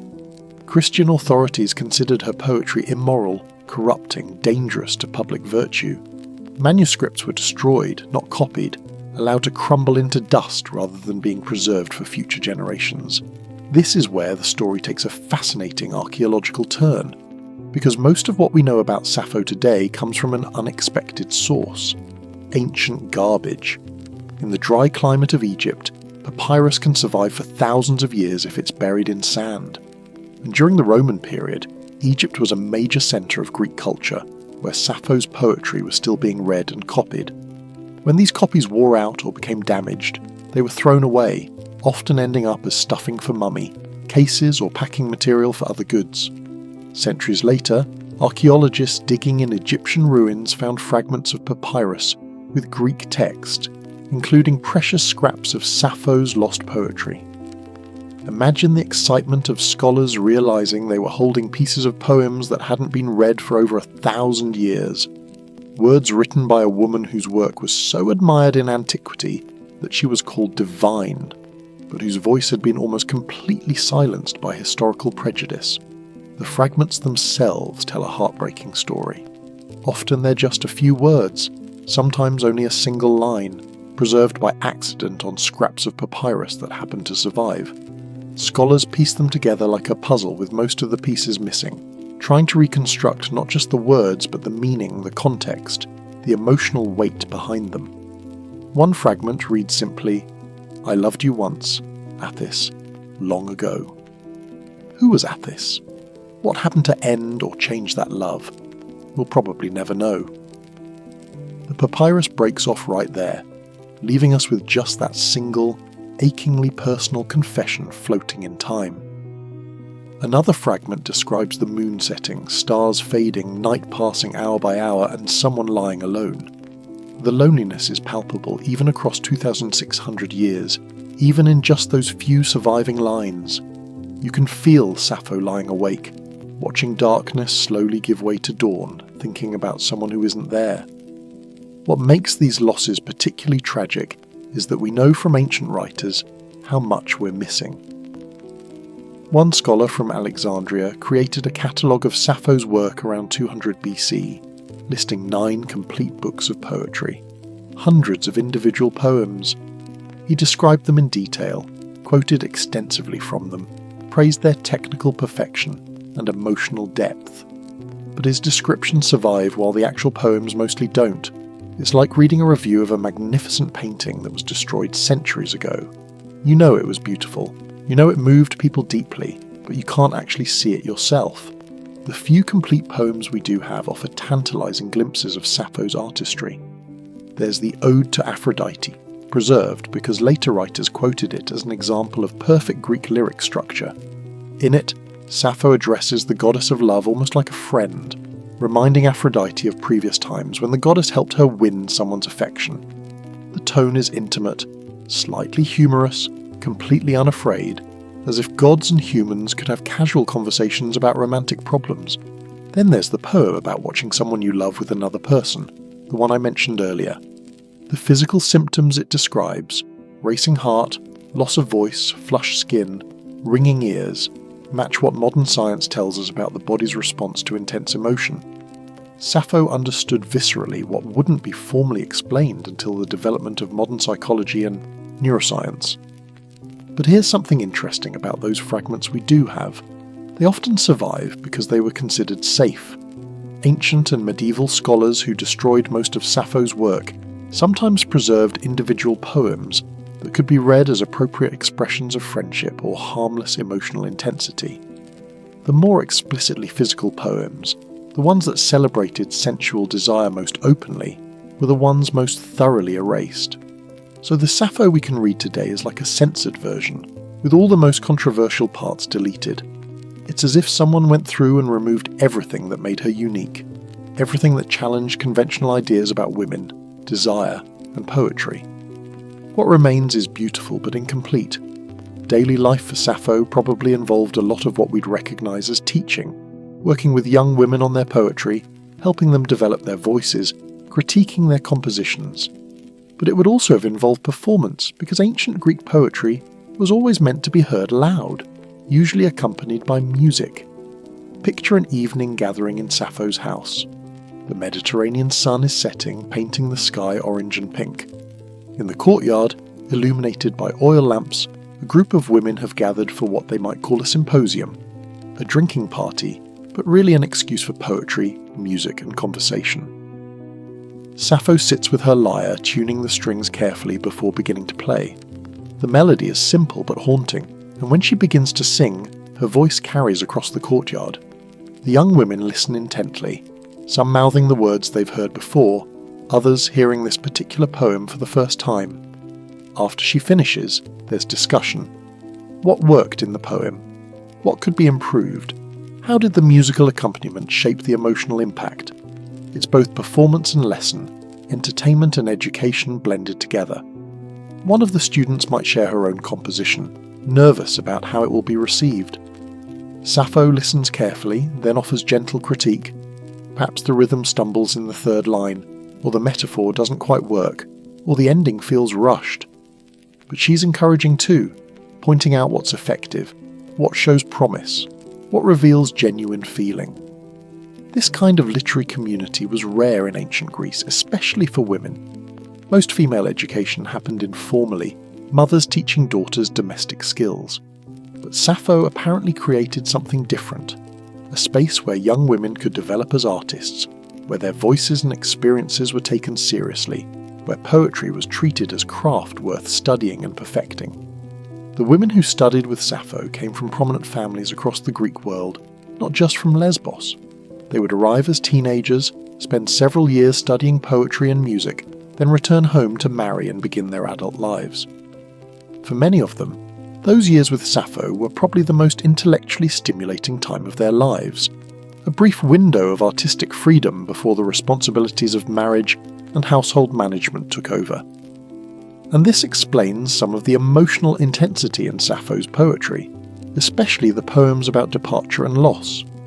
These weren't just artistic exercises, they were real goodbyes to young women she had taught, befriended, possibly loved, who were leaving to begin new lives elsewhere.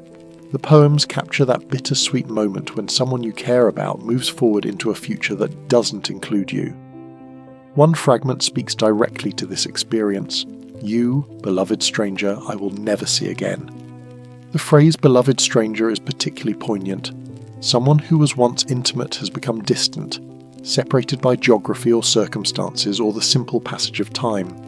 What would it feel like, year after year, to build these deep connections with young women only to watch them leave? To know that the poetry you created together, the conversations that mattered so much, would fade in their memories as new responsibilities took priority. That's the quiet sadness woven through many of Sappho's surviving fragments. But there's also joy in her work, delight in beauty, celebration of the natural world, appreciation for music and friendship, and the small pleasures of daily life. One fragment describes roses and frankincense in a sacred grove. Another mentions purple cushions, soft beds prepared for rest. Still another celebrates the simple act of weaving flowers into crowns, something young women did together on warm afternoons. These fragments suggest a person who paid attention to sensory experience, who noticed how light fell on water, how certain flowers smelled at different times of day, how fabric felt against skin. Not dramatic experiences, but the small details that make life rich and worth living. Sappho's influence on later Greek poetry was enormous, even as her actual work was being lost. Poets for centuries afterward tried to imitate her style, the directness, the focus on personal emotion, the way she made ordinary experiences feel significant.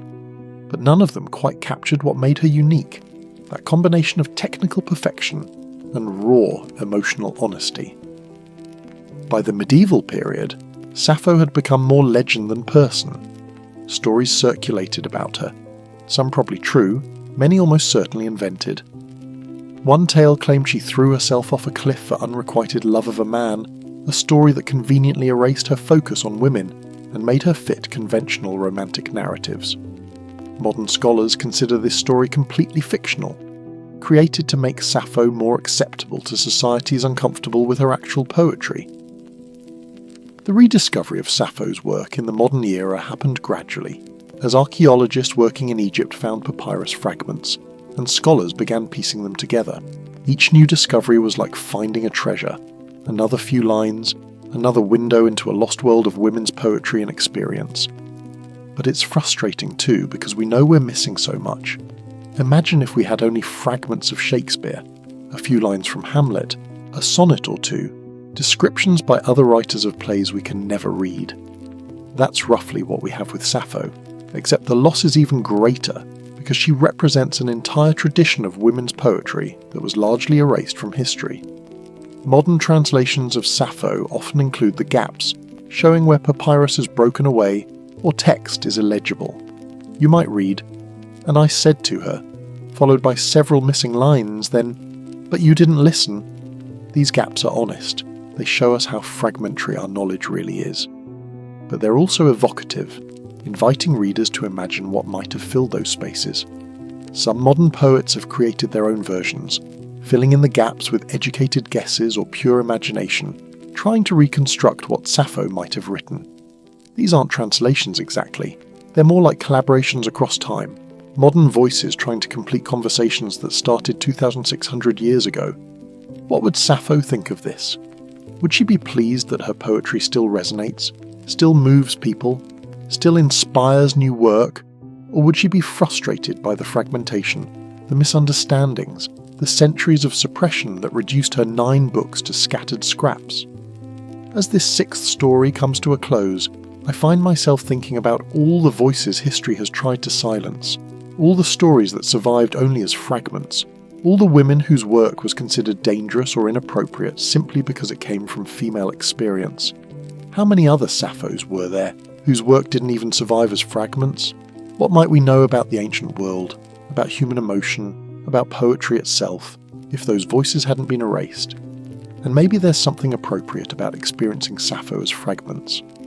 Love itself is often fragmentary, moments of connection separated by absence, beautiful memories that can't quite be completed or fully recaptured.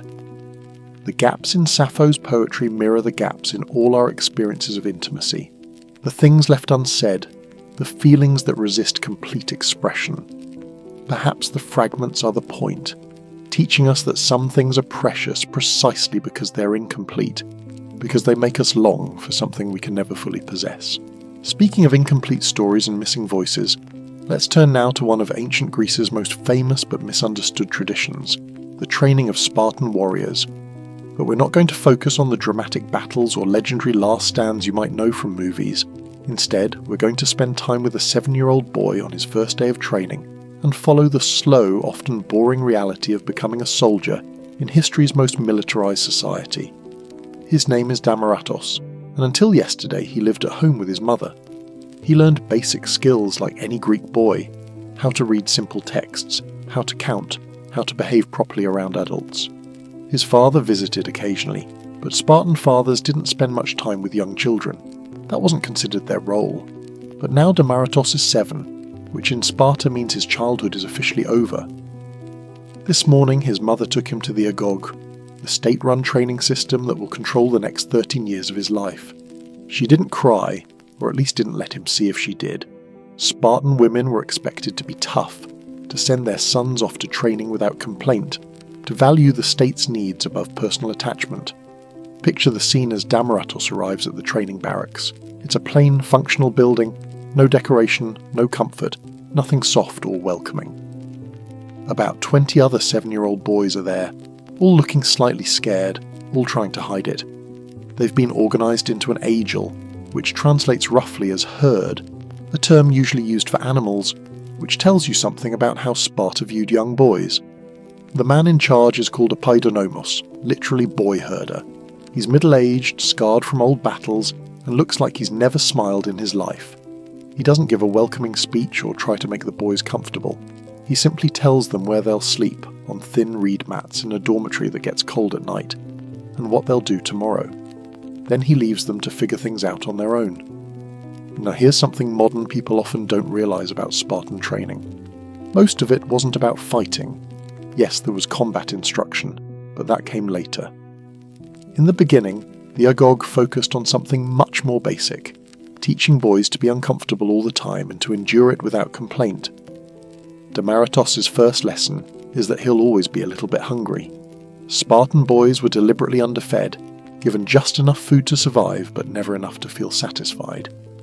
The official reason was that hunger makes you more alert, more aggressive, better at fighting. But there was another purpose too. It taught boys to steal. Not random theft, but calculated risk-taking. If you were hungry enough, you had to sneak into town at night and steal food from houses or farms. If you got caught, you were punished severely, not for stealing, but for being bad at it. The message was clear. In war, you do what you must to survive, and failing is worse than breaking rules. Picture Damaratos on his 3rd night of training. His stomach hurts from hunger, not the dramatic starvation you see in movies, but a constant gnawing emptiness that makes it hard to think about anything else. The older boys in his barracks talk quietly about which houses in town have food sitting out, which dogs to avoid, which back doors are usually unlocked. Around midnight, Damaratos and 2 other new boys slip out of the barracks. The night is dark, there are no streetlights, just occasional oil lamps in windows.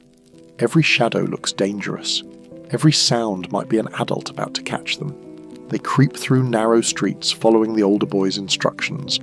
When they reach a likely house, Damaratos has to make a choice. Does he risk climbing through an open window, or play it safe and go hungry again tomorrow? Fear and hunger war inside him, and finally hunger wins. He climbs through the window as quietly as possible, finds bread and cheese on a table, stuffs some inside his tunic and climbs back out. His heart is pounding so hard he thinks everyone in Sparta must be able to hear it. But he makes it back to the barracks without being caught, and for the first time in days he eats until his stomach stops hurting. It's a small victory, but it feels enormous. This becomes the rhythm of life, days of training and hunger, nights of risk and stolen food. The boys who are good at stealing eat better. The ones who aren't either go hungry or get caught and beaten. There's no safety net, no adult to make sure everyone is okay. You figure it out or you suffer. The physical training itself starts simple, running mostly, long distances over rough terrain, often barefoot to toughen the feet. Sparta didn't have fancy training equipment, no weights, no gymnasiums with specialised apparatus. Just boys running up and down hills until their legs burn, then running some more. Wrestling comes early too, but not the formalised Olympic-style wrestling with rules and referees. This is rougher, more practical, learning to grapple with someone who's trying to hurt you, developing the instinct to keep fighting even when you're tired, scared, or in pain. Here's what a typical training day looks like for Damaratos after he's been in the Agog for a few months. Wake before dawn. There are no alarm clocks, but the Paidonomos comes through banging on a shield, and you learn quickly to get up immediately. No washing up, no breakfast. Just line up in the courtyard while it's still dark. The day starts with running. Maybe 5 miles, maybe 10. You're not told how far you'll go. You just keep running until the Paidonomos tells you to stop. The route goes through the city and into the countryside beyond, over hills and through streams. If you fall behind, older boys are authorised to hit you with sticks to make. You keep pace. After running comes wrestling practice. You're paired with another boy roughly your size and age. The Paidonomos demonstrates a technique, maybe a way to break someone's grip, or how to throw someone to the ground, and then you practice on each other. No padding, no careful supervision. You learn by doing, which means you also learn by getting hurt. Mid-morning brings a small meal, bread and a watery soup called black broth, made from pork, blood and vinegar. It tastes terrible. Even ancient writers joked about how bad Spartan food was. But you eat it because you're hungry and there's nothing else coming. After eating, there might be music lessons. This surprises people who think Sparta was all about fighting, but music was considered important for military training. Marching in formation requires rhythm. Military commands were sometimes given through musical signals, and group singing builds unit cohesion, makes soldiers feel connected to each other.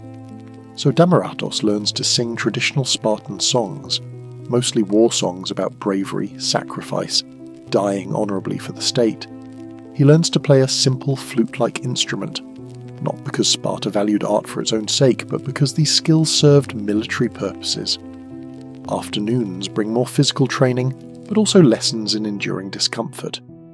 Sometimes boys are made to stand in formation in the hot sun for hours without water, learning to ignore thirst and fatigue. Sometimes they practice fighting in heavy armour that makes every movement exhausting. Sometimes they're sent on long marches carrying heavy packs, training their bodies to keep moving when everything hurts. What's interesting is that very little of this training involves actual combat against enemies. Instead, it's mostly about conditioning, teaching bodies to be tough, training minds to ignore pain and fear, building the group identity that makes men willing to die for each other in battle. Evenings bring the day's main meal, usually the same black broth and bread, maybe with some cheese or olives if supplies are good. After eating, there are lessons in Spartan history and values. The Paidonomos tells stories about famous warriors, legendary battles, examples of proper Spartan behaviour. But these aren't exciting adventure stories. They're usually about sacrifice and obedience, men who died heroically, soldiers who followed orders perfectly, examples of putting the state above personal interest. The message being hammered into young boys' minds is clear. You exist to serve Sparta. Your wants don't matter. Your life belongs to the state. After lessons, the boys have a few hours of free time before sleep. This is when the social dynamics of the barracks become important. Older boys might mentor younger ones, teaching them tricks for stealing food or fighting better. Or they might bully them, testing to see who can handle abuse without breaking down. Demaratos learns to navigate these relationships carefully. You want friends who'll support you, but not alliances that make you look weak. You need to show respect to older boys, but not so much respect that they think you're an easy target. It's complicated social mathematics that has nothing to do with fighting, but everything to do with surviving in a group of aggressive, competitive males. Spartan boys slept in those dormitories I mentioned, large rooms with reed mats on the floor, no blankets even in winter, no privacy, no comfort. The official reason was that hardship builds character. The practical effect was that boys learned to sleep despite being cold, learned to get rest in uncomfortable conditions, useful skills for soldiers camping in the field during military campaigns. But here's something that doesn't make it into the heroic retellings of Spartan life. A lot of boys didn't make it through the Agog. Some ran away and were caught and punished. Some died from accidents during training, from infections that went untreated, from the general harshness of a system that valued toughness over individual survival. And some simply broke psychologically. The constant stress, the absence of comfort or kindness, the relentless message that you're nothing except a future soldier. It was more than some children could handle. These boys either withdrew into themselves, becoming functional but dead-eyed, or they acted out and were punished until they learned to conform. Demaratos sees this happen to a boy in his agel named Polydoros. He's smaller than the others, not as naturally strong or fast, and he struggles with the physical demands of training. Older boys target him for bullying because he seems weak. The paidonomos doesn't intervene. This is considered part of the training, teaching boys to be tough. At first, Polydoros tries to keep up, tries to meet the impossible standards, but gradually he changes. He stops talking much. His eyes lose focus. He goes through the motions of training without really being present. Nobody helps him because helping is considered weakness, and besides, everyone is too busy dealing with their own struggles. One morning, Polydoros isn't at the dawn lineup. They find him in a storage room where he's hanged himself with a rope. He's 12 years old. The paidonomos calls the boys together, not to mourn or discuss what happened, but to give a short speech about weakness being unacceptable in a Spartan. Then training continues as normal. This isn't the dramatic, noble Sparta of legend.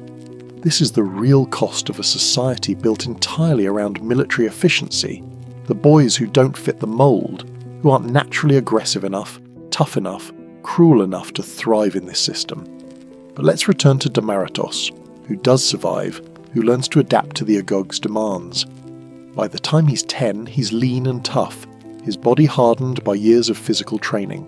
He can run for hours without stopping, fight competently with weapons, endure cold and hunger without complaint. He's learned to steal food efficiently, to navigate the complex social hierarchies of the barracks, to show neither fear nor weakness no matter what he's actually feeling inside. The training becomes more sophisticated as boys age. At 12, they begin serious weapons training with real swords and spears, not toy versions but actual military equipment. They learn the specific techniques of hoplite warfare, the style of fighting Sparta was famous for. This means formation fighting, learning to stand shoulder to shoulder with other soldiers, shields locked together, moving as a unit rather than as individuals. It's harder than it sounds. Every man has to step at exactly the same time, keep exactly the right spacing, respond instantly to commands. If one person breaks formation, the whole unit becomes vulnerable, so they practice for hours, marching back and forth in formation, learning to move together like a single organism. It's boring, repetitive, mindless work, nothing like the dramatic battle scenes in movies. Just the same movements over and over until they become instinctive, until you can maintain formation even when exhausted, terrified, or wounded. Damaratos is 14 when he experiences his first real test of combat. Not war, he's not old enough yet for that, but something called the Cryptire, a secret ritual that few outsiders ever learned about. The best young trainees are selected and sent out into the countryside with minimal supplies, where they're supposed to survive for several days while hunting and killing helots. Helots were Sparta's slave population, Greeks conquered in earlier wars who now worked Spartan farms. Sparta was always terrified of helot rebellion, because helots vastly outnumbered Spartan citizens. The Cryptia served two purposes. It gave young warriors practice in killing, and it terrorized the helot population into obedience. This is probably the darkest part of Spartan training, the aspect that reveals how thoroughly the system dehumanized both the warriors it created and the people they were trained to dominate. Damaratos spends 3 nights hiding in fields, stalking helot farm workers, learning to kill people who've done nothing wrong except be born into the wrong social class.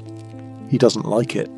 Some part of him, not yet completely crushed by years of training, recognizes that this is wrong. But he does it anyway, because refusing would mark him as weak, unfit to be a Spartan warrior, and by now, being a warrior is the only identity he has, the only future he can imagine. At 18, Damaratos graduates from the Agoge. He's not done with military obligations. Spartan men serve actively in the army until age 30, then remain liable for military service until age 60. But he's survived the hardest part, the years of training that kill or break so many boys. What has he become? A magnificent fighting machine capable of enduring extraordinary hardship and performing brilliantly in combat, but also someone whose capacity for normal human emotion has been systematically suppressed, who's been trained to value obedience over thought, who knows how to fight and die but not much else. Sparta's system did create formidable warriors. That part of the legend is true, but it did so at tremendous cost, turning children into weapons through years of deliberate cruelty. And in the end, it didn't even work as well as Spartans believed. Despite their legendary military prowess, Sparta eventually declined and was defeated by Athens and other Greek cities. As this 7th story comes to a close, I find myself wondering about the price of excellence in any field. What do we sacrifice to become exceptional at something? And is there a way to develop discipline, toughness, and skill without crushing the human qualities, compassion, creativity, individual thought, that make life worth living in the first place? The Spartan Agoge offers a cautionary tale about what happens when a society values one thing so completely that everything else gets sacrificed to achieve it. From the harsh realities of Spartan military training, let's shift now to something more universal and oddly comforting: the ingenious ways ancient Greeks preserved food in a world without refrigeration, freezing, or any of the modern conveniences we take for granted. Because if you're that Spartan warrior we just met, or the Athenian potter's family from earlier, staying alive depends largely on keeping food edible long enough to actually eat it. Picture this challenge. You're living in ancient Greece, maybe 400 BC. It's summer, which means temperatures regularly hit 95 degrees Fahrenheit or higher. You've just harvested a crop of grapes, caught some fish, or slaughtered a goat. But you can't eat all of it immediately, and there's no refrigerator to keep it fresh. What do you do? The answer involves a fascinating collection of techniques that ancient people developed through centuries of trial and error, observation of natural processes, and clever manipulation of basic chemistry they didn't fully understand but knew worked reliably. Let's start with the most obvious method: drying. This is probably humanity's oldest form of food preservation, used long before Greece existed as a civilization. The principle is simple: bacteria and mold need moisture to grow, so if you remove the water from food, it becomes much harder for things to spoil. But effective drying requires more than just leaving food in the sun. You need the right balance of heat, air circulation, and protection from insects. Greek families developed sophisticated techniques for each type of food they wanted to preserve. Take fish, for example, crucial protein for coastal communities. A fisherman brings home his catch at dawn, fresh from the night's work. The fish need to be processed immediately, before the heat of the day accelerates spoilage. So the family goes to work quickly and methodically. First, the fish are gutted and cleaned because internal organs spoil faster than muscle tissue. Then they're split open, butterflied you might call it, and laid flat to maximise surface area for drying. Salt is rubbed into the flesh if the family can afford it, because salt both draws out moisture and creates an environment hostile to bacterial growth. Then the fish are laid out on racks in a sunny, breezy location, maybe a rooftop, maybe a special drying area near the beach. But here's the tricky part. You have to protect them from flies, which will lay eggs that become maggots, ruining your preserved food. So the fish are covered with fine cloth or netting that allows air through but keeps insects out. Over the next several days, the fish gradually lose moisture. They become stiff, leathery, dramatically reduced in size. When properly dried, they can last for months without spoiling. To eat them later, you soak them in water to rehydrate, then cook them into soups or stews. Grapes present a different challenge. They're wonderful fresh, but the harvest season is short, maybe 6 weeks in late summer. If you want grape-based nutrition the rest of the year, you need preservation methods. The Greeks developed 3 main approaches: raisins, wine, and vinegar. Raisins are straightforward. Grapes dried until most of their water content is gone, leaving concentrated sugar and nutrients in a form that keeps almost indefinitely. Greek families would spread grapes on flat roofs or special drying grounds, turning them regularly to ensure even drying, protecting them from birds and insects with netting. The process takes about 2 weeks in the Mediterranean sun. What you end up with are dark, wrinkled raisins that don't look particularly appetizing, but provide concentrated energy and sweetness during winter months when fresh fruit is scarce or non-existent. Wine is more complex. The basic process, crushing grapes, letting the juice ferment, is ancient, dating back thousands of years before classical Greece. But Greek winemakers had refined the technique into something approaching an art form. Picture a family vineyard in autumn. The grapes have been harvested and dumped into large clay vessels called pithoi, which are partly buried in the ground to keep them at a stable temperature. Family members, often women and children, crush the grapes by stomping on them with bare feet. The traditional method because it releases juice without crushing the bitter seeds. The crushed grape mixture, called must, is left to ferment in the vessels. Wild yeasts that naturally occur on grape skins begin converting sugar into alcohol, a process that creates carbon dioxide bubbles and a distinctive smell. The family doesn't understand the microbiology. They don't know about yeast or fermentation chemistry, but they know it works. After several weeks, when the vigorous fermentation slows down, the wine is strained to remove skins and seeds, then transferred to amphorae, large pottery jars with narrow necks that can be sealed with clay stoppers. The wine continues to mature in these jars, developing flavour over months or years. But here's what's interesting about ancient Greek wine. It wasn't meant to be drunk straight, the way we drink wine today. It was much stronger, more like port or sherry, and it often had other ingredients added: honey for sweetness, herbs for flavour, even seawater for a briny taste that modern people would find strange. Before drinking, this strong wine was always mixed with water, usually in ratios ranging from 1 part wine to 2 parts water, up to 1 part wine to 5 parts water. Drinking unmixed wine was considered barbaric, something only uncivilized foreigners did. Why make wine instead of just storing grapes?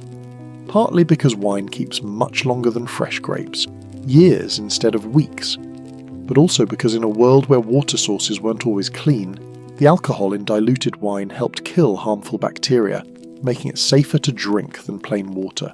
Vinegar, the third grape product, happens when wine goes too far, when bacteria called acetobacter convert alcohol into acetic acid. To modern winemakers, this is a disaster, a sign that something went wrong. But ancient Greeks learned to control the process deliberately, creating vinegar that was valuable for cooking and food preservation. Vinegar's acidity makes it hostile to many bacteria, so foods stored in vinegar keep longer than they would otherwise. Cucumbers, olives, even small fish can be preserved in vinegar-based brines. The process changes their flavour, makes them sour and sharp, but it keeps them edible through seasons when fresh vegetables are unavailable. Now let's talk about olives, probably the most important preserved food in ancient Greece. Fresh olives are actually inedible. They contain a compound called oleuropein that makes them intensely bitter. So every olive you eat, ancient or modern, has been processed to remove that bitterness. Greek families developed several methods for curing olives, each producing different flavours and textures. The simplest method involves soaking fresh olives in water that's changed daily for several weeks. Gradually, the oleuropein leaches out and the olives become palatable. But this method wastes water, which is often scarce in Mediterranean climates. So a more common approach involves salt or brine. Fresh olives are packed in layers with salt, which draws out moisture and bitterness while simultaneously preserving them. After a few weeks, they're soaked in fresh water to remove excess salt, then stored in brine, salty water that keeps them edible for months. The oil from olives presents different preservation challenges. Pure olive oil doesn't spoil easily on its own, but it can go rancid if exposed to light, heat, or air. So Greek families stored it in sealed clay jars, kept in cool, dark storage rooms, or even partially buried underground where temperature stayed stable year-round. Grain, wheat and barley, formed the foundation of Greek diet, but it's vulnerable to pests and moisture. A single mouse in your grain store can eat or contaminate pounds of food. Mold can ruin an entire harvest if conditions are too damp. So Greek households stored grain in sealed pottery jars called pithoi, which could hold 100 litres or more. These massive jars were often partially buried in the floor of storage rooms to keep them cool and stable. Grain stored this way, in a dry, sealed environment, could last for a year or more, long enough to get through winter and spring until the next harvest. But even with good storage, grain attracted pests. Weevils, small beetles that lay eggs in grain kernels, were a constant problem. There was no chemical pesticide, so Greeks relied on vigilance, regularly checking grain, spreading it out to pick out infested kernels by hand, sometimes mixing in aromatic herbs that seemed to repel insects. Meat preservation was particularly challenging, because meat spoils quickly and provides such good nutrition for bacteria that it's difficult to keep for long periods. The main methods were salting, smoking, and making dried sausages. Salting meat works like salting fish. You pack the meat in salt, which draws out moisture and creates an environment where bacteria struggle to grow. But salt was expensive in inland areas, so this was mostly done with high-value meats during special occasions, not as a routine preservation method for most families. Smoking adds another layer of preservation. The smoke from burning wood contains compounds that inhibit bacterial growth, and the heat from the smoking process further dries the meat. Greek families might hang cuts of meat in their kitchens above the fire pit, where the smoke from cooking fires gradually preserved them over weeks or months. Sausages, meat mixed with salt and spices, stuffed into intestine casings, could be dried or smoked to create preserved food that kept for extended periods. The Greeks didn't invent sausages, but they certainly made use of them, creating preserved meat products that could be carried on journeys or stored against hard times. Cheese is another fascinating example of preservation through fermentation. Milk spoils within hours in warm weather, but by adding rennet, an enzyme from animal stomachs, Greek shepherds could separate milk into solid curds and liquid whey. The curds could then be pressed, salted, and aged into cheese that lasted for months. Different aging processes created different cheese varieties. Fresh cheese, eaten within days, was soft and mild. Cheese aged for weeks became firmer and more flavourful. Cheese aged for months or even years became hard and sharp, not particularly pleasant to eat on its own, but perfect for grating over food or mixing into dishes. Greek shepherds living in mountain pastures with their flocks often survived largely on cheese, bread and olives, all preserved foods that didn't require daily access to fresh supplies. This allowed them to stay with their animals for weeks at a time, moving to fresh grazing grounds without returning to villages frequently. Honey deserves special mention as both food and preservative. Bees create honey by evaporating water from nectar until the sugar concentration is so high that bacteria can't survive. Natural preservation through dehydration and osmotic pressure. Honey never spoils if kept dry. Archaeologists have found edible honey in ancient Egyptian tombs. Greek beekeepers harvested honey by smoking hives to calm the bees, then removing honeycomb and crushing it to extract the honey. The wax could be reused or sold, while the honey was stored in sealed jars for use throughout the year. But honey was also used to preserve other foods. Fruits could be candied by cooking them in honey, until the sugar concentration became high enough to prevent spoilage.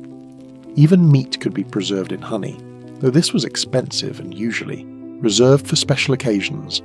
The Greeks also understood that some environments naturally preserve food better than others. Cool, dry caves made excellent storage spaces. Underground cellars stayed cooler than our above-ground rooms. Coastal areas could use seawater for brining foods, taking advantage of its natural salt content. Snow and ice were collected from mountains during winter and stored in deep pits insulated with straw or sawdust. This wasn't common. Only wealthy families could afford the labour involved, but it provided a form of refrigeration that could keep food cool into summer months. What strikes me most about these preservation methods is how much knowledge they represent. Someone had to discover that salting preserves meat. Someone had to figure out the right ratio of salt to water for braining olives.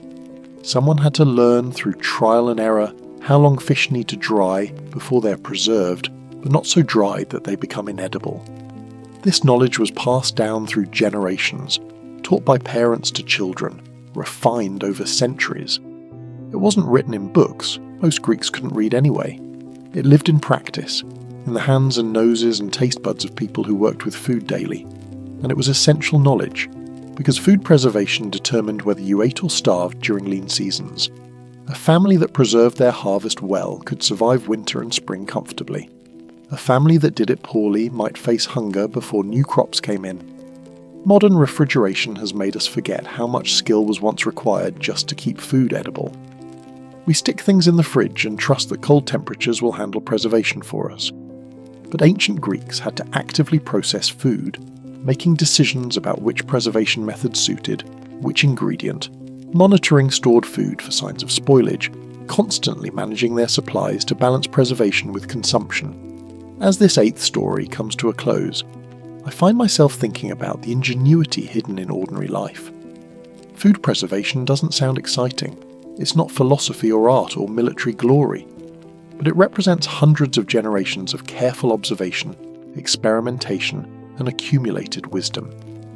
And it literally kept civilization alive, allowing people to survive in climates with seasonal variation, to build cities that depended on stored food, to create the surplus that made art and philosophy and everything else possible. Sometimes the most boring-sounding accomplishments are actually the most profound. From practical matters of food and survival, we circle back now to mythology, but with a different lens. You probably know the story of Persephone, young goddess kidnapped by Hades, god of the Underworld, forced to spend part of each year in darkness, which supposedly explains why we have seasons. It's usually told as a simple tale of kidnapping and maternal grief, but what if we slow down, look closer, and consider what the myth might really be about? Let's start with Persephone, before anything dramatic happens. Her name means she who destroys the light, which is interesting given that she's often portrayed as innocent and passive. But Greek names usually meant something, suggested qualities or destinies that weren't always obvious at first glance. She's the daughter of Demeter, goddess of agriculture and harvest, which makes Persephone part of the cycle of plant growth by birth. Her other name is Kore, which simply means maiden or girl, a generic title that suggests she hasn't yet developed an identity beyond being young and female. Picture her in early versions of the myth, wandering through meadows picking flowers. It sounds innocent, childlike, but there's something else going on. In ancient Greek culture, young women were often secluded before marriage, kept close to home, protected from the outside world. A girl wandering alone in open fields was unusual, perhaps even dangerous, not because nature was dangerous, but because she was vulnerable to the attention of gods and men who saw beauty as something they had a right to possess. The standard version says Hades sees Persephone, desires her, and abducts her, pulls her down through a crack in the earth while she's picking flowers. Her mother Demeter searches frantically, neglecting her duties as goddess of harvest, causing crops to fail and humans to starve. Eventually a compromise is reached. Persephone will spend part of the year in the underworld with Hades, part on the surface with her mother, and that's why we have seasons. Winter when Persephone is below, summer when she returns. It's a neat explanation for seasonal variation, but it doesn't quite add up if you think about it carefully. Why would Persephone's presence or absence cause seasons? And why does Demeter, goddess of agriculture, apparently have no self-control, allowing her personal grief to destroy crops and starve mortals? Some scholars think the myth is actually about something else entirely. The transition from girl to woman, from daughter to wife, from maiden to queen. And that when you read it this way, Persephone's story becomes less about kidnapping and more about transformation, even choice. Let's retell it with this perspective. Persephone is young, living with her mother, existing in a kind of eternal childhood. She's beautiful and perfect, but also static. Nothing changes, nothing develops. She's core, the girl, defined entirely by youth and potential rather than achievement or identity. But humans can't stay children forever, and neither can gods in Greek mythology. Eventually, transformation has to happen. In a culture where marriage was the primary way women transitioned to adult status, that transformation often came through leaving the mother's household and joining a husband's. Hades represents this change. He's not just a husband, but the lord of the Underworld, the realm of death, yes, but also of hidden wealth. Hades was sometimes called Pluton, meaning wealth, because precious metals come from beneath the earth. He offers Persephone something her mother can't: sovereignty, adult identity, a realm of her own to rule. The abduction might be better understood as an elopement that looks like kidnapping from Demeter's perspective. No mother wants to lose her daughter. The transformation from child to adult, from dependent to independent, feels like theft to the parent being left behind. Demeter's grief isn't just personal loss, it's the sorrow of obsolescence. Her identity was wrapped up in being Persephone's mother, in protecting and nurturing her daughter. When Persephone leaves, Demeter loses her purpose, and the world suffers as a result. It's a surprisingly honest acknowledgement of how parental identity can become unhealthily entangled with children's dependence. The compromise, Persephone spending part of the year in each realm, might represent the eternal tension between family of origin and family of marriage, between past identity and future self. She can't fully abandon her mother, but she also can't return to childhood, so she oscillates between worlds, never quite belonging entirely to either. But here's where the story gets really interesting: the pomegranate seeds. In the most common version, while in the Underworld, Persephone eats pomegranate seeds that Hades offers her. This act binds her to the Underworld, making it impossible for her to return permanently to the surface world. Demeter and Zeus negotiate her release, but because she's eaten food in the Underworld, she's obligated to return there for part of each year. The number of seeds varies by version, sometimes 3, sometimes 6, but the effect is the same. Eating binds her to this new realm. On the surface, this seems like another example of Hades tricking or trapping Persephone. But think about it more carefully. In ancient Greek hospitality customs, eating someone's food created bonds of obligation and belonging. You didn't eat in a household unless you acknowledged some connection to it. So when Persephone eats those pomegranate seeds, she might be making a choice, however reluctant or complex. She's acknowledging that this underworld realm is now partly hers, that she has a role here beyond being a kidnapped victim. She's choosing connection, even though it means accepting limitation. The pomegranate itself is symbolically loaded. Its many seeds represented fertility and abundance, but also death. Ancient Greeks associated the fruit with blood and sacrifice. By eating it, Persephone consumes both life and death, becoming a bridge between realms, a goddess who understands both growth and decay. Daily life for Persephone in the underworld must have been strange. The ancient Greeks imagined it as a grey, shadowy place, where the dead existed but didn't really live. No sunlight, no growing things, just endless twilight and the whisper of departed souls. But Persephone becomes queen there, ruling alongside Hades. She's not just a prisoner, she has authority, makes decisions, judges the dead.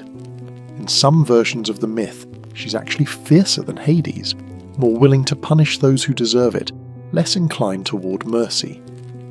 This darker Persephone, queen of the dead, she who destroys the light, is very different from the innocent flower-picking maiden of the story's beginning. The Underworld has changed her, or maybe revealed aspects of her character that couldn't exist in her mother's perpetual sunshine. When spring comes and Persephone returns to the surface, she brings that knowledge with her. She's not the same girl who descended. She's been to places her mother knows nothing about, seen things that can't be unseen, become someone who exists beyond Demeter's understanding. The reunion between mother and daughter must be bittersweet.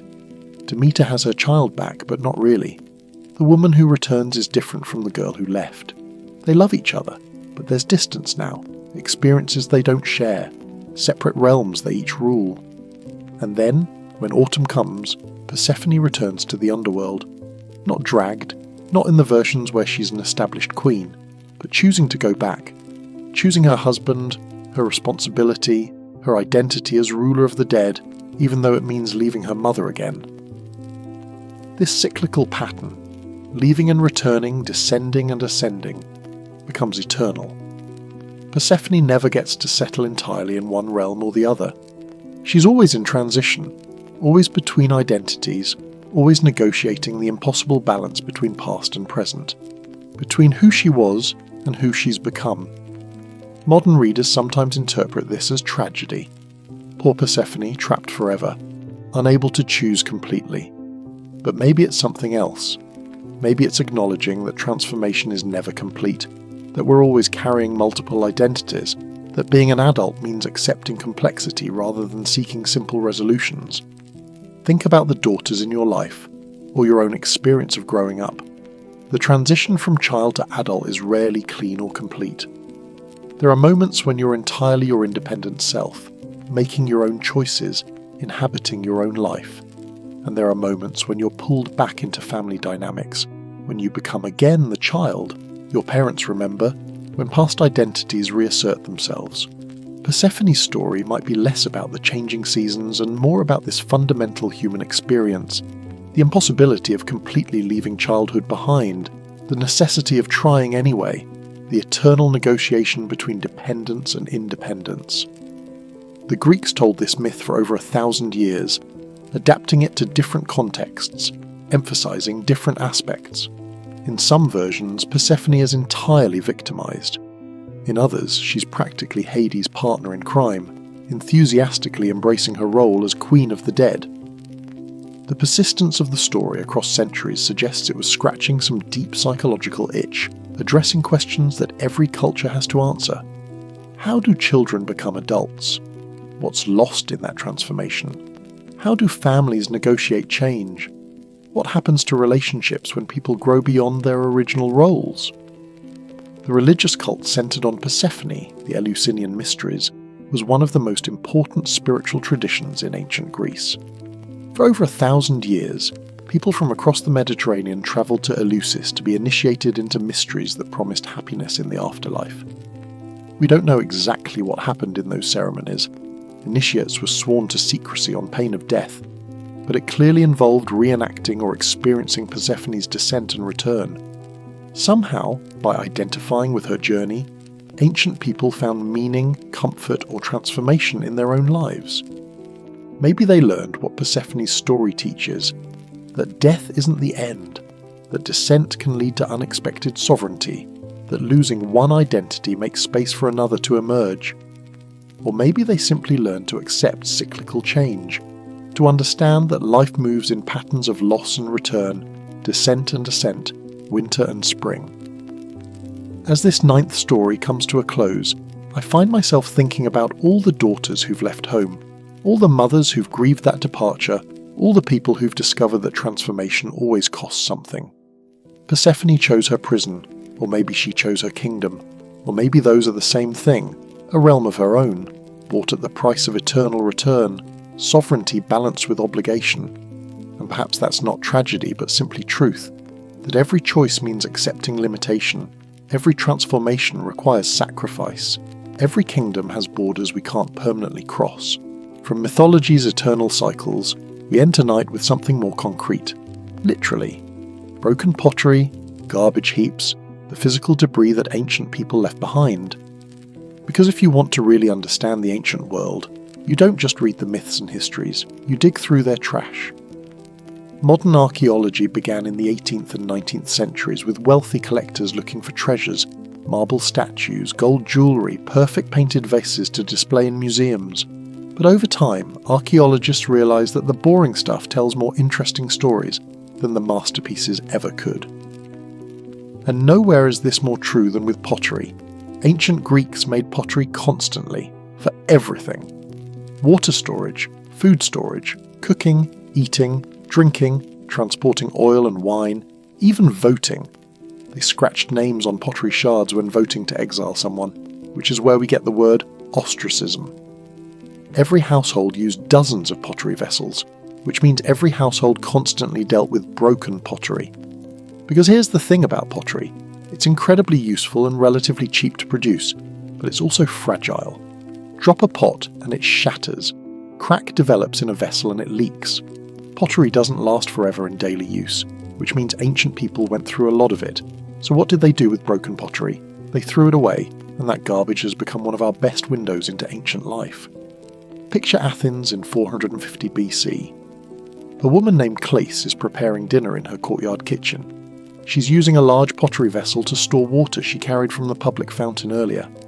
As she lifts it to pour, her hand slips slightly. The pot lurches, strikes the edge of the stone basin, and a crack appears along the side. It's not completely broken. She can still use it carefully for a while. But water seeps slowly through the crack, and she knows this pot's useful life is coming to an end. In a few days or weeks, the crack will widen, the pot will become useless, and she'll need to replace it. When that happens, Clace won't carefully dispose of the broken pot. She'll just throw it in the street outside her house, or in a designated dumping area nearby. In ancient Athens, garbage collection wasn't organised the way it is in modern cities. People either threw trash directly into streets or carried it to dumps outside the city walls. These dumps grew into substantial mounds over years and decades. Layer upon layer of broken pottery, food scraps, worn-out sandals, cracked loom weights, every kind of household debris. And here's what makes them archaeologically valuable. They're time capsules of ordinary life, preserving the things people used and discarded without thinking they were creating historical records. Compare this to what ancient people deliberately preserved. Temples and monuments were built to last, which means they were carefully maintained, repaired, sometimes completely rebuilt. The objects we find in formal contexts like sanctuaries or tombs were selected specifically because they were valuable or symbolically important. But garbage is honest. Nobody curates their trash. Nobody carefully selects which broken pot shards to throw away based on what message they want to send to future archaeologists. Trash reflects actual behaviour, actual use patterns, actual daily life without the filter of intentional preservation. So when archaeologists excavate these ancient trash heaps, and they do, painstakingly, layer by layer, they find extraordinary information about ordinary people. Not the kings and generals history remembers, but the potters, farmers, shopkeepers, slaves, and housewives who made up the vast majority of ancient society. Take pottery styles and painting techniques. By analysing broken pottery in carefully dated layers, archaeologists can track how artistic styles changed over time, how trade networks expanded or contracted, even how different parts of the Greek world influenced each other artistically. A particular style of painted decoration might appear suddenly in Athens' trash layers around 480 BC, matching styles previously found only in Corinth. This suggests increased trade or migration between the cities, or a sudden decrease in imported pottery might indicate trade disruptions, possibly due to war or political tensions. But pottery reveals more than just artistic history. The types of vessels people discarded tell you what they were eating and drinking. Storage jars for oil or wine, cooking pots for different kinds of food, drinking cups, serving plates. Each form was designed for specific purposes, and the relative frequency of different forms in trash layers reveals dietary patterns. For example, an increase in fish plates might indicate fishing became more productive or economically important. An increase in wine amphorae suggests growing wine consumption. A shift towards smaller, individual serving vessels might reflect changing social customs around communal versus individual dining. The size of vessels is interesting too. Large storage jars suggest households could afford to buy and store food in bulk. Small vessels might indicate people were buying food more frequently in smaller quantities, possibly because they couldn't afford bulk purchases or lacked storage space. Even the quality of pottery matters. Fine painted ware was expensive, plain utilitarian pottery much cheaper. The ratio of fine to plain pottery and household trash gives you a rough sense of economic status. Wealthy families discarded more painted vases because they could afford to replace broken ones with similar quality items. Poor families stuck to cheap, practical pottery. But here's where it gets really interesting. Sometimes you find high-quality pottery in poor neighbourhoods or cheap pottery in wealthy areas. This reveals more complex social realities. Maybe the poor family received a nice painted cup as a gift, treasured it for years, and finally threw it away when it cracked beyond repair. Maybe the wealthy family used cheap pottery in their kitchen or storage rooms, saving expensive ware for formal dining. The repairs people made before finally discarding pottery are revealing too. Ancient Greeks sometimes drilled small holes on either side of a crack and used metal clips or wire to hold pieces together, extending a pot's useful life. The presence of these repairs in trash suggests economic pressure. People were making damaged pottery last as long as possible before replacing it. In some periods, you find lots of repaired pottery being discarded, which might indicate economic hardship forcing people to keep using damaged goods. In more prosperous periods, broken pottery appears in dumps with no attempt at repair. People could afford to simply replace broken items immediately. Pottery in graves tells different stories than pottery in trash heaps. Grave goods were selected deliberately, meant to accompany the dead into the afterlife or display the family's wealth and taste.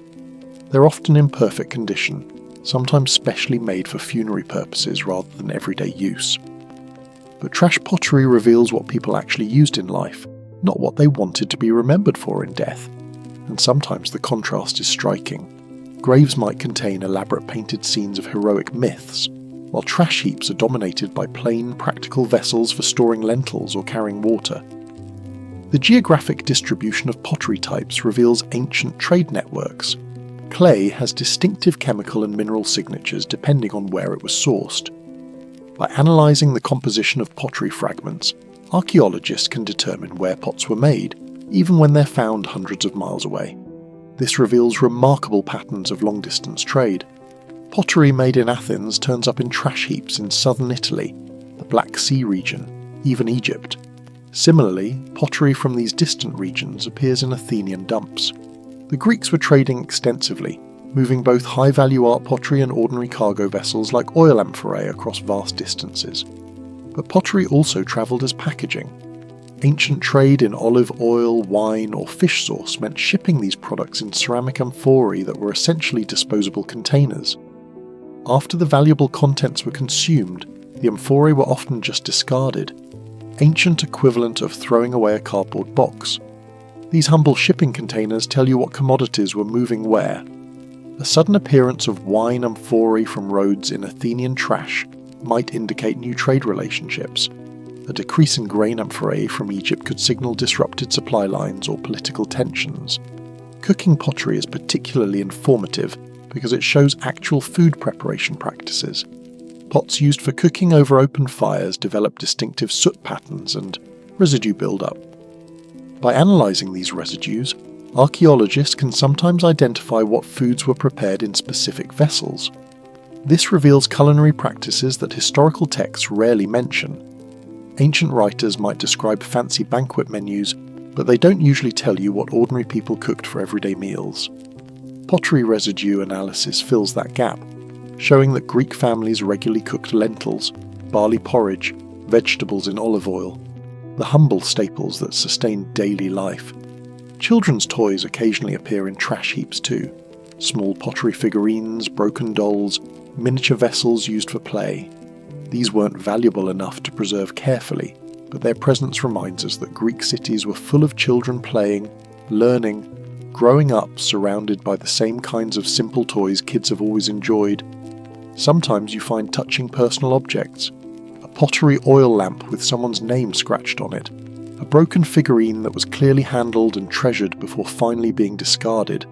a cooking pot repaired multiple times before it finally cracked beyond saving. These objects carry traces of individual lives, of people who loved and worked and made do with what they had. The sheer volume of pottery in ancient trash heaps is actually surprising. Archaeologists excavating Greek sites sometimes joke that they're swimming in pottery shards, Greek called them ostraca, which pile up in such quantities that you could build houses from them if you wanted to. This reflects both how much pottery Greeks produced and how casually they discarded it. Pottery making was a major industry in Athens and other cities, with dozens of workshops producing thousands of vessels annually. Prices must have been low enough that people didn't worry too much about breaking pots. They could afford replacements. But it also reflects a throwaway culture in some ways similar to our own. Ancient Greeks didn't have plastic, but they had pottery, a cheap, versatile material that could be shaped into almost any form needed. And like us with plastic containers, they used pottery carelessly, broke it frequently and replaced it without much thought. The environmental impact must have been significant. All those pottery workshops meant constant demand for clay and fuel for kilns. Forests around major cities were probably depleted from providing wood to fire pottery kilns. Clay deposits were mined extensively, leaving scars in the landscape, and the trash itself accumulated in huge mounds that must have been smelly, unsightly features of the urban landscape. Ancient cities didn't have the organised sanitation we take for granted. Garbage just piled up until it became enough of a problem that someone organised a clean-up, pushing trash into ravines or hauling it farther from inhabited areas. Disease probably spread through these trash heaps, attracting rats and insects that carried pathogens.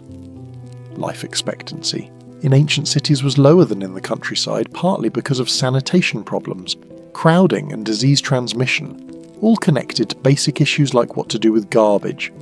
But for modern archaeologists, those ancient trash heaps are gold mines of information. Every carefully excavated layer reveals patterns of daily life, economic conditions, trade relationships, dietary habits, artistic trends, technological changes, all the things that historical texts mostly don't record because they seem too ordinary to mention. The process of excavating ancient garbage is painstaking and frankly pretty boring.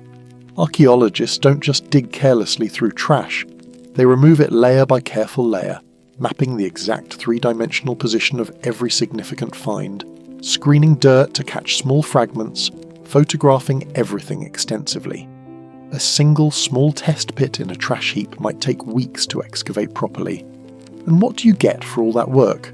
Thousands of pottery fragments that need to be washed, sorted, catalogued, analysed. It's slow, meticulous, repetitive work that requires enormous patience. But gradually patterns emerge. This layer contains pottery from around 450 BC. This layer is 50 years later. The transition between them shows changes in pottery styles, hints at historical events, reveals the gradual evolution of daily life. And sometimes you find unexpected treasures. A complete pot that someone threw away by accident. A valuable object that got swept into the trash by mistake.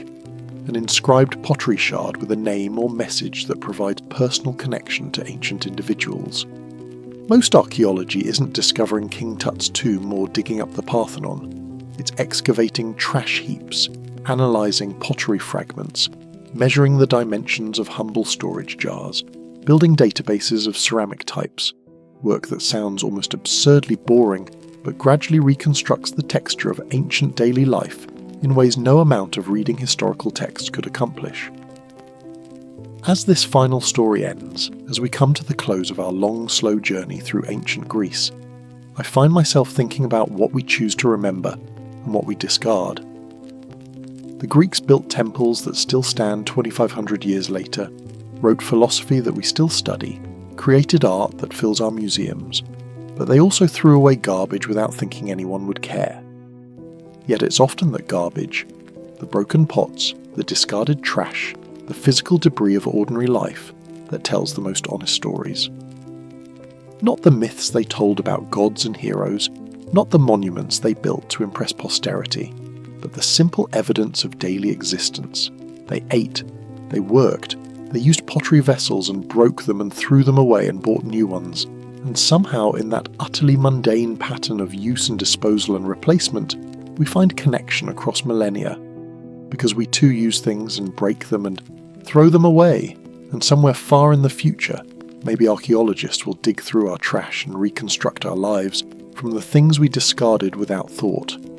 What will our garbage tell them about how we lived? What stories will they construct from our debris?